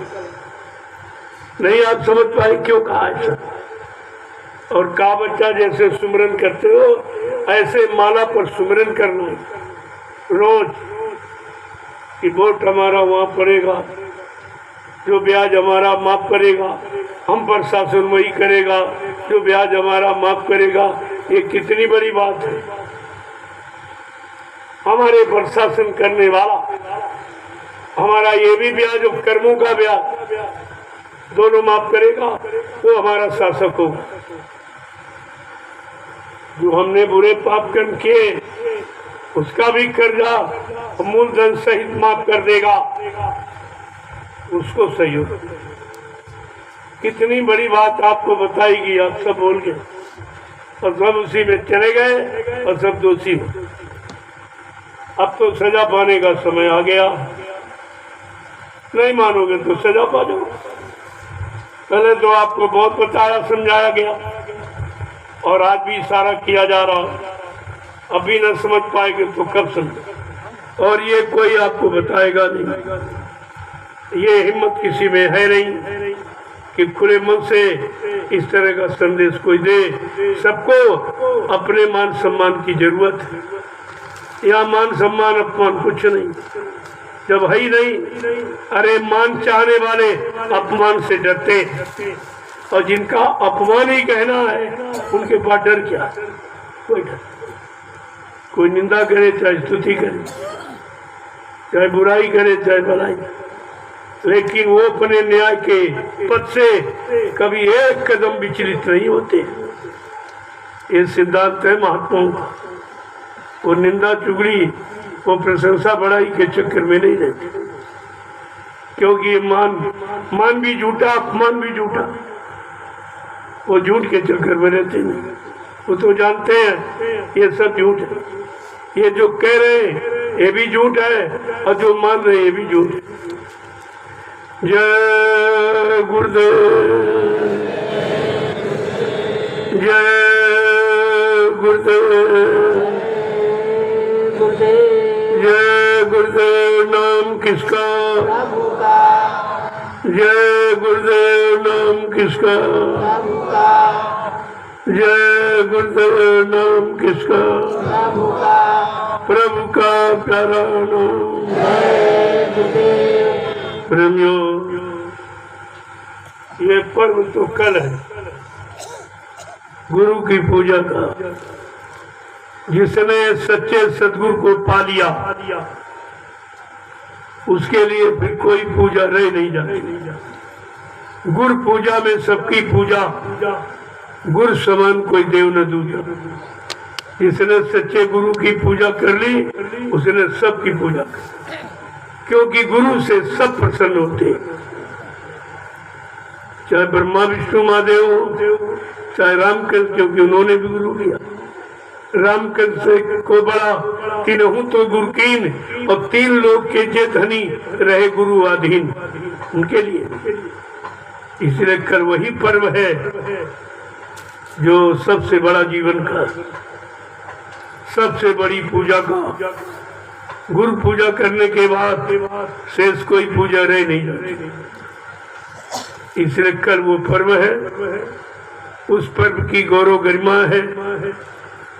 कल ये पूजा 5 बजे से प्रारंभ हो जाए, सुबह 5 बजे से।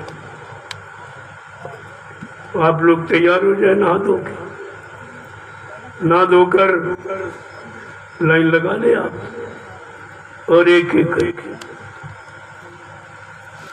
एक व्यक्ति पूजा अगर आपका बन गया जाएगा, प्रार्थना करेगा, अपने गुनाहों की माफी मांगेगा और प्रसाद लेकर वापस आ जाएगा, क्योंकि वहां तुम्हारी सुनने वाला है। ऐसा मत समझना कि वो फोटो है, वो फोटो नहीं है, वो साक्षात है। कल के दिन गुरु साक्षात मौजूद रहता है। इसलिए प्रार्थना पाठ करना, अपने गुनाहों की माफी मांगना और प्रसाद ले लेना।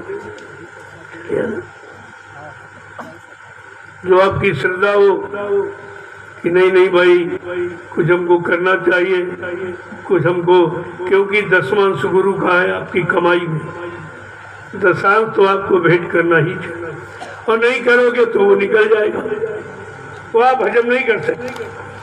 गुरु का दशमांश आप हजम नहीं कर सकते हो। कोई बीमारी आ जाएगी, कोई दुर्घटना हो जाएगी, उससे ज्यादा आपका खर्च हो जाएगा, और दशांश देते रहो तो मुसीबत से बचते, कोई मुसीबत नहीं, कोई आपत्ति आने वाली भी टल जाएगी। लेकिन दशांश कहाँ, जो उचित जगह प्रयोग किया जाए, ऐसे नहीं निकाल फेंक दिया तो कुछ काम थोड़ी होगा। ये भी देखो, सेवा देकर ये देखो कि हमारी सेवा कहाँ लग रही, तब सेवा देना उचित, उसका लाभ मिलेगा आपको।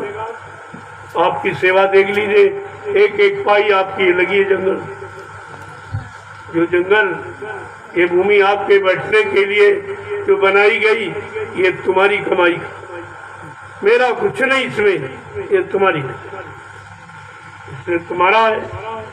मेरे पास कोई पत्रकार मीडिया आती है, मैंने कहा हमसे मत पूछो, ये जो है इनसे पूछो, क्योंकि व्यवस्था इनकी है, मेरी नहीं।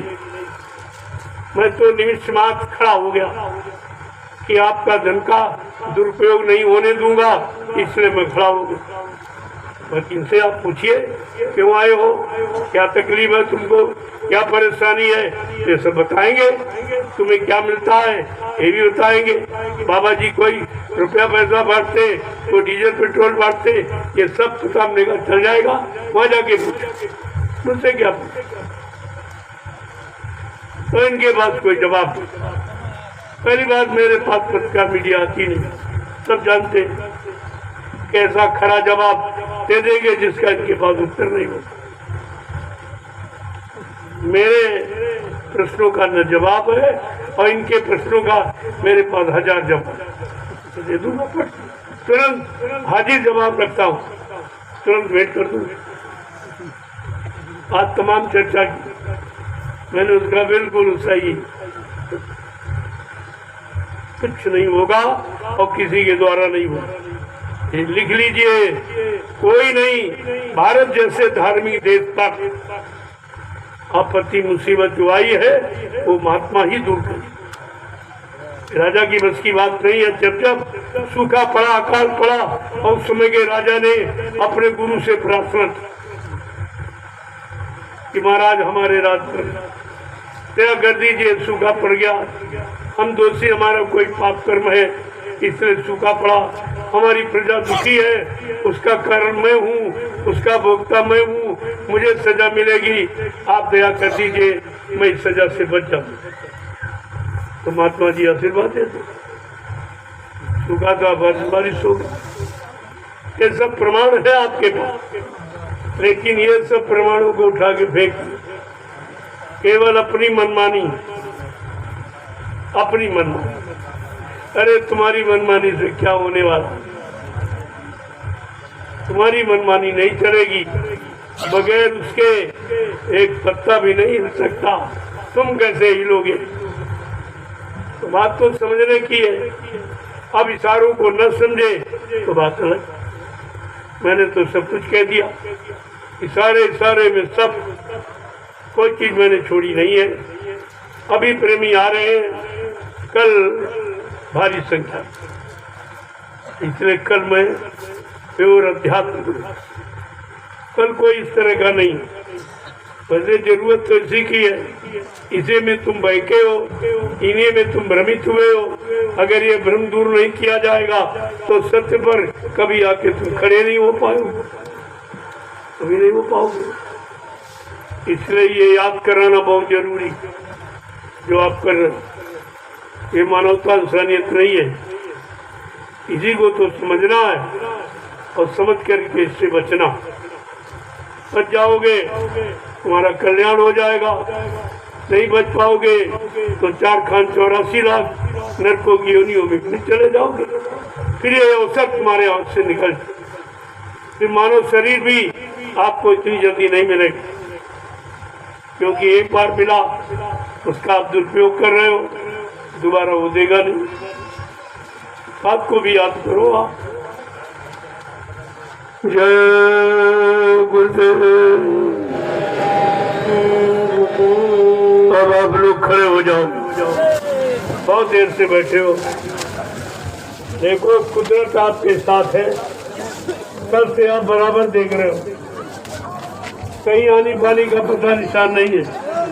ये दूर तक आसपास कहीं नहीं, केवल यही है।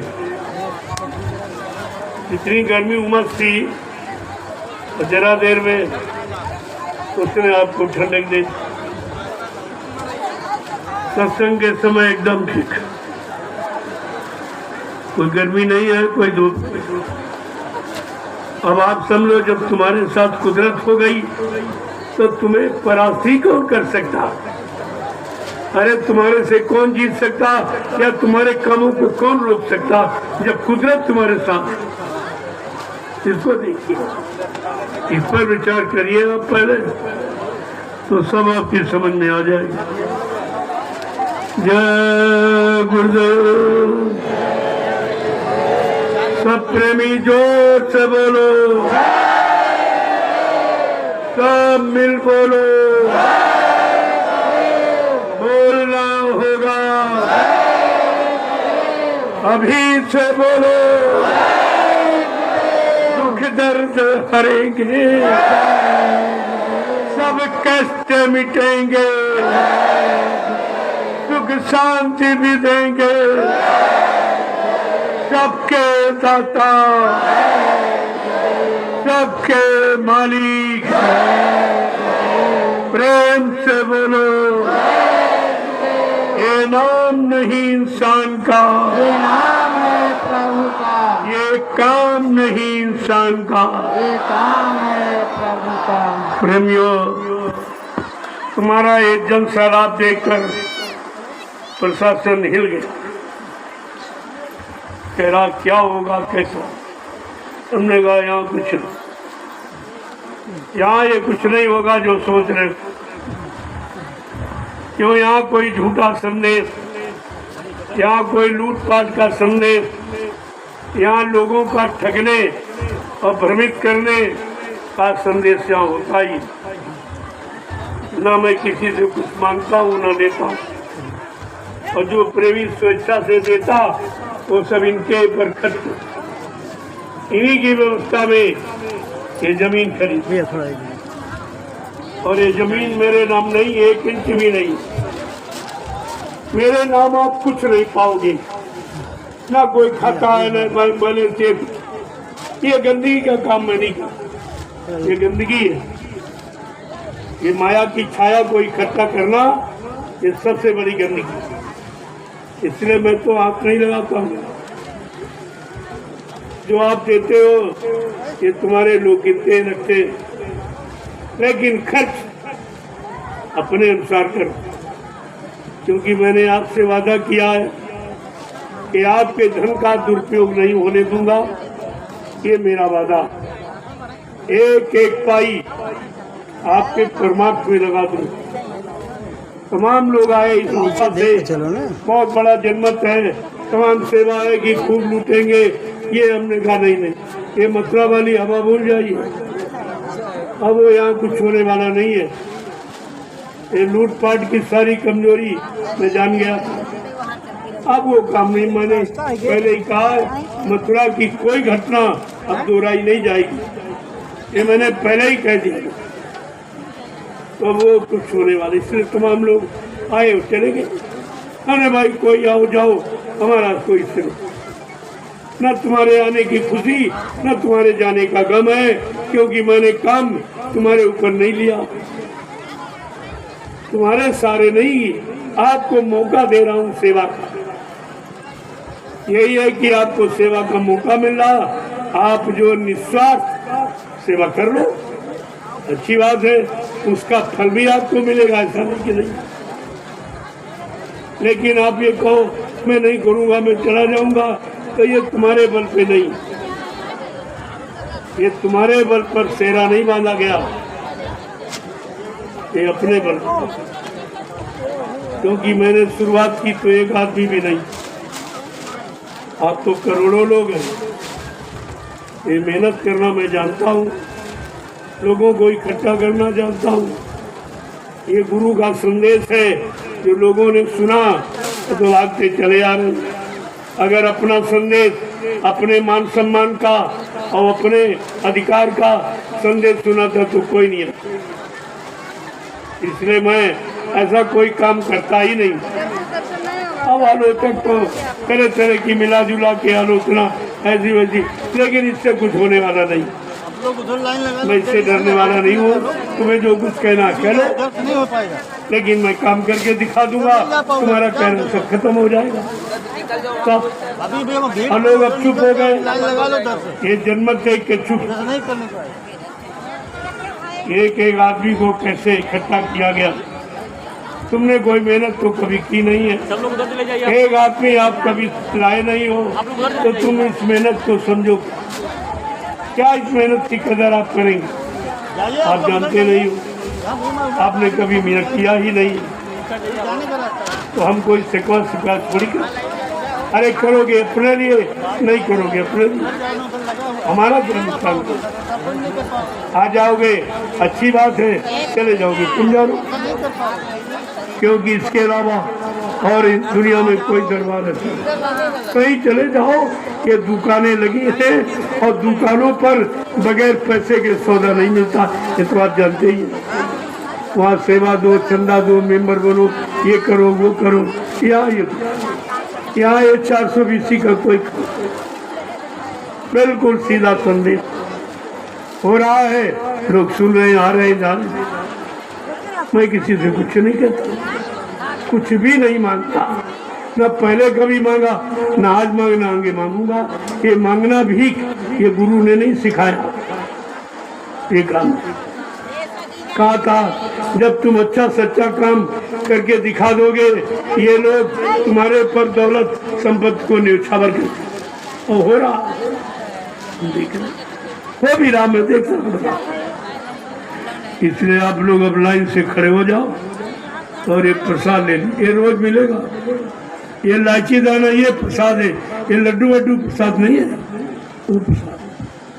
चाहे कितने दिन रखो खराब नहीं, और लड्डू तो 4-6 दिन में खराब हो जाए। वो तो बाल बच्चों के लिए दे देता हूँ, लेकिन असली प्रसाद ये रामदाना इलायची दाना, इसको संभाल के रखना। ये इलायची दाना मत समझना, इसमें दुआ और दया मालिक की शामिल है। मालिक जय गुरुदेव। देखो वो झंडा लगा, जय गुरुदेव नाम की परीक्षा का झंडा। कि आप नाम की परीक्षा करो कि हिंदुस्तान में जितने नाम प्रचलित है भगवान के, क्या नाम लेकर ये काम हो सकता? जो काम जय गुरुदेव नाम, जो प्रभु नाम कर रहा है, क्या और भी ये नाम कोई करेगा? जब तुम इसका परिक्रमा करोगे तो तुमको तमाम तरह के कष्ट मुसीबत बीमारी तुम्हारी चली जाएंगी और भूत प्रेतों से आपको निजात हो जाए। ये सबसे बड़ा काम है झंडा। इसी से पता चलता है ये असली नाम। मैंने लोगों से पूछा, आपके जो बाबा जी मर गए, ये बताओ जिंदा काम करता कि मुर्दा? अगर बाबा जी नहीं है तो झंडे से काम कौन करा रहा? अरे तुम्हारे सामने प्रमाण, फिर भी तुम्हारी अकल नहीं काम कर रही। जो लोग कह रहे बाबा जी चले गए, वो झंडा गाड़ कर एक प्रेतात्मा को उतार के दिखा दे तो तुम्हारी बात मान लूंगा, नहीं तो तुमको पछता के रोके, आंसू गिरा के एक न एक दिन इस झंडे के नीचे आना ही पड़ेगा, आना पड़ेगा। ये सब तो आना पड़ेगा। ये ऐसी धरती है 88,000 ऋषियों की तपोभूमि, एक दिन सबको बुला लेगी। जय गुरुदेव, जय गुरुदेव।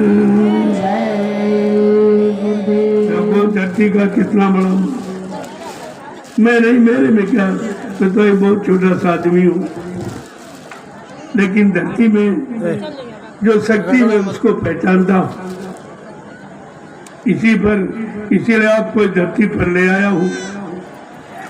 अगर इसका महत्व न जानता तो क्यों ले आता? इसकी महिमा न जानता तो आपसे मिट्टी सिर पे थोड़ी रखवाता। ये सब जान के देख के किया जा रहा। अब आप लोग लाइन से खड़े होकर प्रसाद ले लो। कल आप लोग पूजा की लाइन में लग के पूजा करते रहेंगे, मैं आपको संदेश सुनाता रहूँगा। संदेश बंद नहीं होगा, दोनों काम। अरे भाई कान से सुनोगे और आँख से पूजा करोगे, दोनों काम आपके। पूजा भी हो जाए और ये संदेश भी आप सुन लो। जय गुरुदेव, जय गुरुदेव, जय गुरुदेव, जय गुरुदेव, जय गुरुदेव, जय गुरुदेव। जय गुरुदेव। नाम किसका? प्रभु का। सतयुग को लाएंगे, जय गुरुदेव, विश्व में सुख शांति को लाएंगे, जय गुरुदेव, कल युग को कौन भगाएंगे? जय गुरुदेव, देखिए कितनी बड़ी बात। जन जन में प्रेम को लाएंगे, जय गुरुदेव। ये नारे यहाँ लगाए जाते हैं। यहाँ मुर्दाबाद के नारे नहीं लगते। उनकी जय वो उनकी जय जो चले गए है नहीं। अरे तुमको अपनी जय की चिंता करनी चाहिए, तुम्हारी जय करो। ये इनको सिखाया नहीं गया, न किसी ने बताया। ये उन्हें मुर्दों की जय बोलते रहते चले गए। जो चले गए, जो कभी नहीं लौट के आएंगे, उनकी जय जयकार कराते। इन बेचारों को ये भी नहीं मालूम क्या कहना चाहिए और कहने का क्या अर्थ है और कहने से क्या लाभ मिलता, ये कुछ जानकारी नहीं। ये सब इसी में फंसे थे। इनको कुछ बताया नहीं गया, इनको भ्रमित करके रखा। और जो बिना पढ़ा लिखा वो भी उसी लाइन में खड़ा, एक पढ़ा लिखा वो भी उसके पीछे खड़ा। अगर पूछो तो कुछ नहीं। किस लिए आए हो, किसकी पूजा कर रहे हो? कोई मिला है, कोई फरियाद सुनने वाला है तुम्हारे, कोई यानी ये बताने वाला कि मैं तुम्हारा काम कर दूंगा, क्या वो ठीक है आप कर रहे हो, ऐसा कोई कहने वाला है? कुछ। जग अंधा पुण्य अंधा, ताते मच गई आधा धुंधा। यहाँ आधा धुंध मची है और अभी समझ में नहीं किसी क्या। ऐसी आधा धुंध मची है कि अच्छी सच्ची बात इनकी समझ में नहीं आई। अरे जब सत्संगी भ्रमित हो गया, 20 साल 25 साल मथुरा जाता, सत्संग सुनता रहा, दर्शन करता रहा, रोज 2 3 बार बेईमानी करके दर्शन करता रहा और फिर भी गुरु को पहचान नहीं पाया।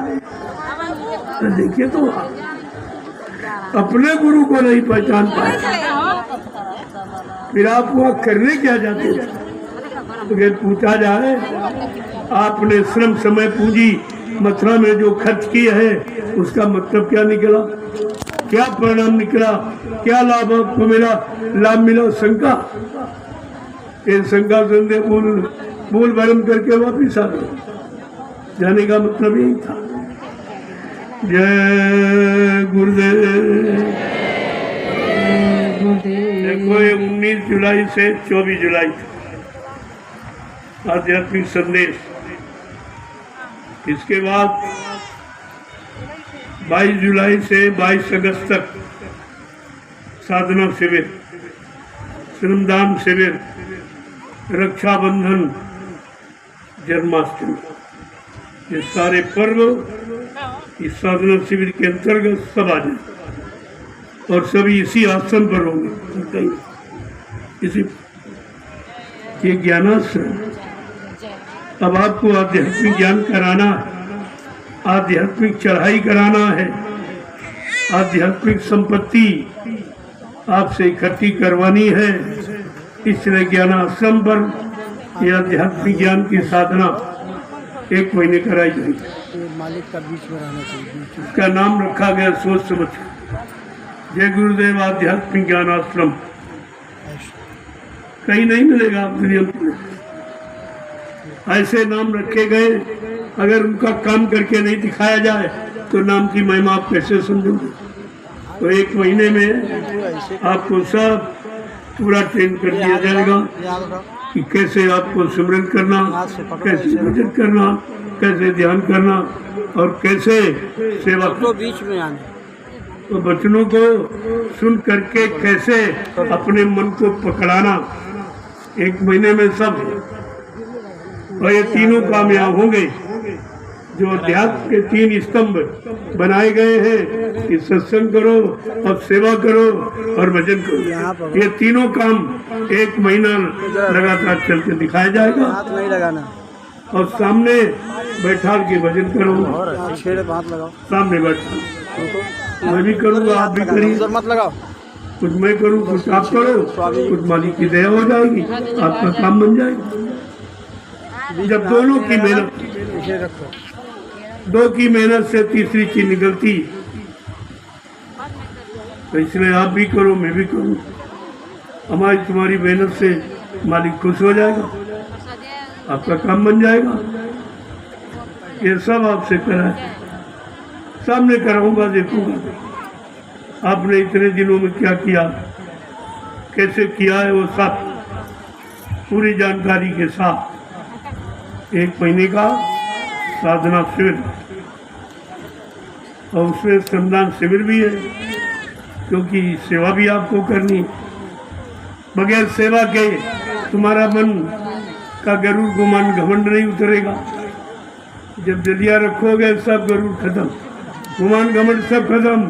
और जैसे डलिया रखी वैसे जो कर्मों का बोझा लादे हो वो धीरे धीरे हल्का हो। ये डलिया तुम्हारे कर्मों के बोझे को हल्का कर दे। और मैंने आपको बताया भी, 1 डलिए का लाभ 1 माला के बराबर। आपने कितनी मालाएं कर ली, और वैसे कहता तो आपको नींद आती थी, आपको नींद आती थी। भजन करो तब भी नींद आती, सत्संग सुनो तब भी नींद आती, लेकिन जब सेवा करोगे तो नींद नहीं आती। कितनी सेवा महान है जो नींद को भगा देती। पहले आप समझिए इस बात को कि सेवा प्रधान क्यों रखी, कि सेवा से नींद डरती, वो आपके करीब नहीं भटक सकती, और भजन से नहीं डरती है और सत्संग से भी नहीं डरती। आपको सुला देती, सो जाते हैं आप, लेकिन सेवा में कोई नहीं। वहाँ नहीं हाथ लगाना। इससे जिन्होंने की है 2 महीने लगातार, इन प्रेमियों ने कितनी मेहनत की। आज मेहनत का फल है कि आप इस जगह बैठे हो। ये जंगल था, आज आपके बैठने के लायक प्रेमियों ने बनाई है। ऐसे कड़ी धूप में जहाँ टेम्परेचर सीमा के बाहर चला, लेकिन इनकी सेवा नहीं बंद। उसी कड़ी धूप में ये मिट्टी ढोते रहे, क्योंकि मैंने 100 डलिए का अभियान बताया। 100 डलिया एक लक्ष्य, और लक्ष्य की पूर्ति में सब कुछ खत्म हो जाता। न मन कहीं जाएगा, न ध्यान कहीं जाएगा, न किसी से चर्चा करोगे, नहीं तो भूल जाओगे आप, डलिया गिनती भूल जाओगे, न किसी की निंदा न आलोचना, ये सारी गंदगी खत्म हो जाएगी। इसलिए मैंने एक लक्ष्य निर्धारित किया, 100 डलिया डाली। अब तुम उसी गिनती में पड़े हो, कहीं भूल न जाओ, न किसी से बात करोगे, न किसी की चुगली करोगे, बिल्कुल शांत पे ढंग से एक निशाना कि हमारी 100 डलिया कब पूरी। 100 माने हो गई, फिर बाद में कहता हूँ भाई 15 डलिया और डालो, 5 हमारी डाल दो, तो बुढ़ा हूँ, तो मेरे तो ये हो नहीं सकता। लेकिन ऐसा नहीं कि हमने किया नहीं, मैंने जो सेवा की है मिट्टी की, उतनी आप कर भी नहीं सकते। 8-8, 10-10 घंटे लगातार ऐसे मथुरा आश्रम हंसी मजाक में नहीं बन गया, इतनी मेहनत की गई। वो तो अब कुछ भी नहीं आपके पास। ये जंगल तो ऊपर से काट देते हो, लेकिन जो मथुरा में वो छोटा छोटा बेर वाली, उसकी जड़े कमर से नीचे, वहाँ की मिट्टी बिल्कुल पत्थर है, खोदने में बड़ी दिक्कत। खोद खोद के सारी जड़ें निकाल कर तब आश्रम का निर्माण, ऐसे नहीं आश्रम बना। और यहाँ भी आप कितना जंगल कटीला साफ किया, कितने बड़े बड़े नाले आपने मतलब यानी लेवल कर दिए। मेहनत आपकी कम नहीं है, और मेहनत का परिणाम है ये जनमत आपकी मेहनत पर टिका। आज आपको खुशी होगी कि हमारी मेहनत सफल हो। आज ये लाखों लाख प्रेमी आ गए हैं, अब आपकी मेहनत सफल, जो आपने मेहनत की। देखो कितना बड़ा, ये तो तत्कालीन लाभ है।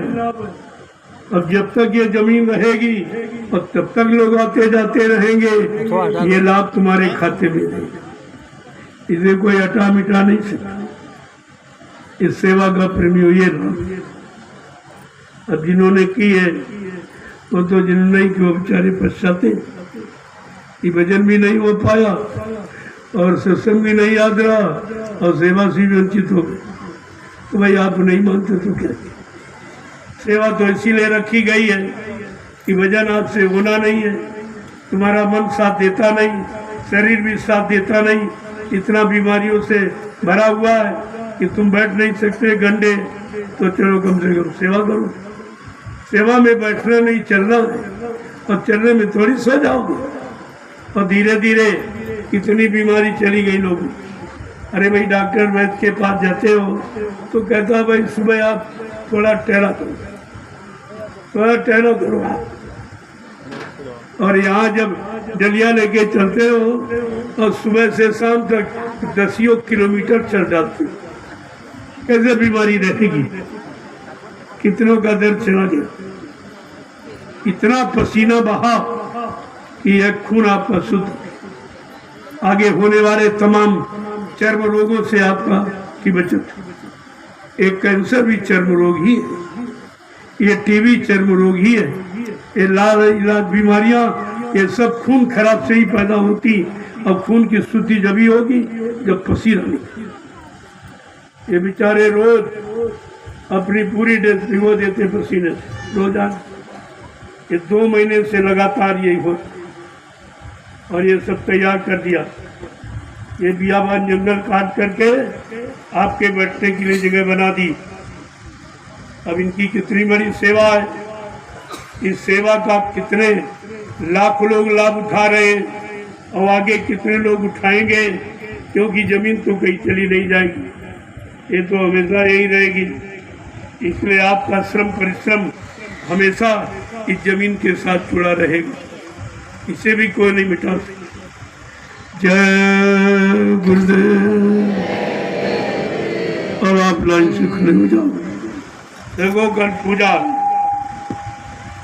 इसका कोई समय निर्धारित नहीं है, फिर भी समय से नहीं करोगे तो संख्या भारी है, तो 1 दिन 2 दिन 3 दिन लग जाएंगे पूजा पूरी होने में, लेकिन बराबर चलती रहेगी।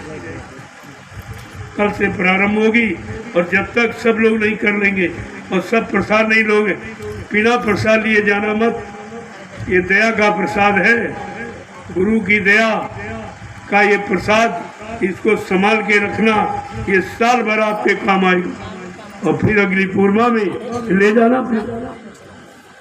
अरे अपना नया करा लो, रेनू करा लो, उसमें क्या, ये तो आपके लाभ की है।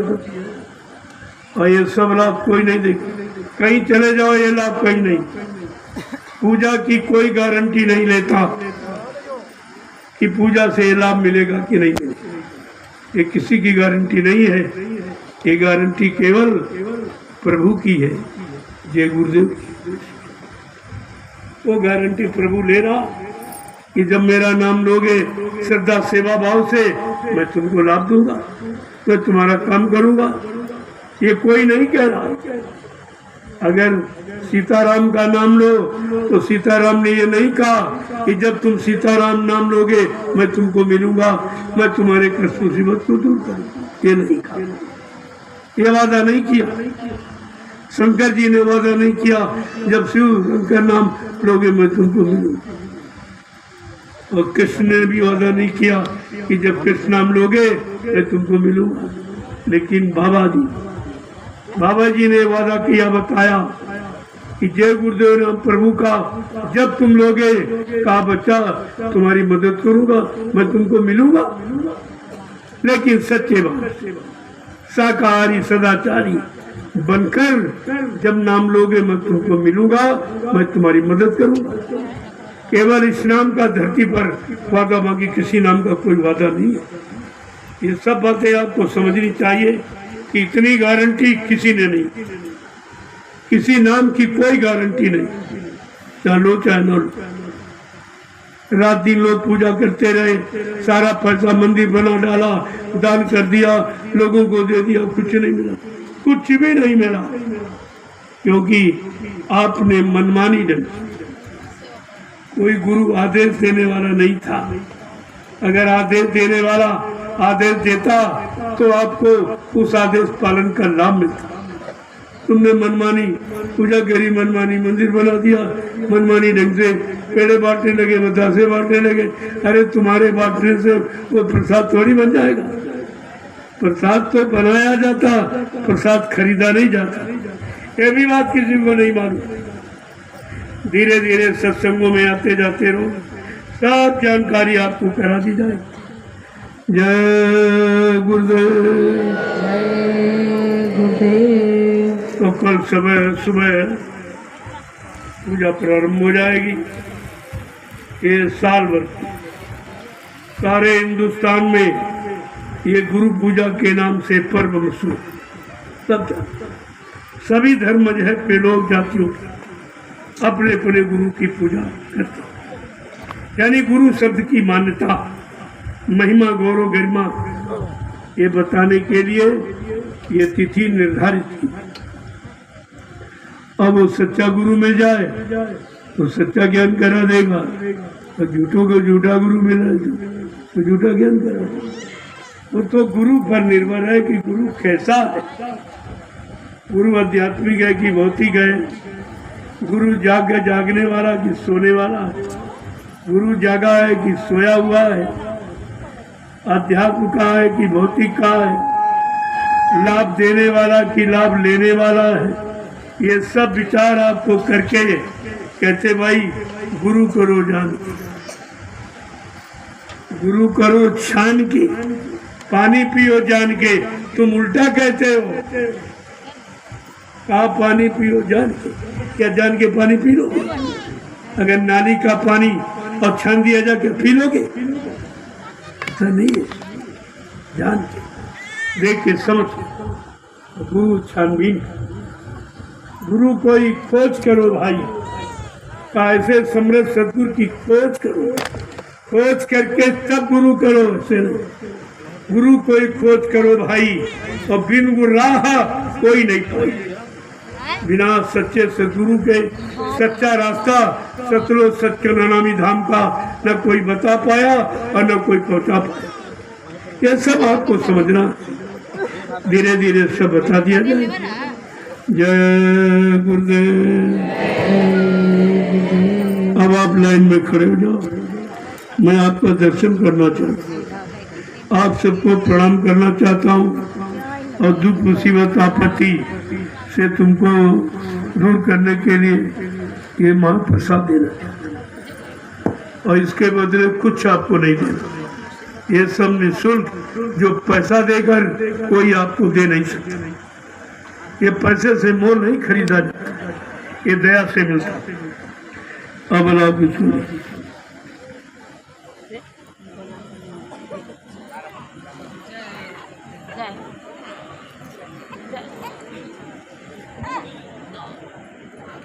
लाइन में लग गई बानी।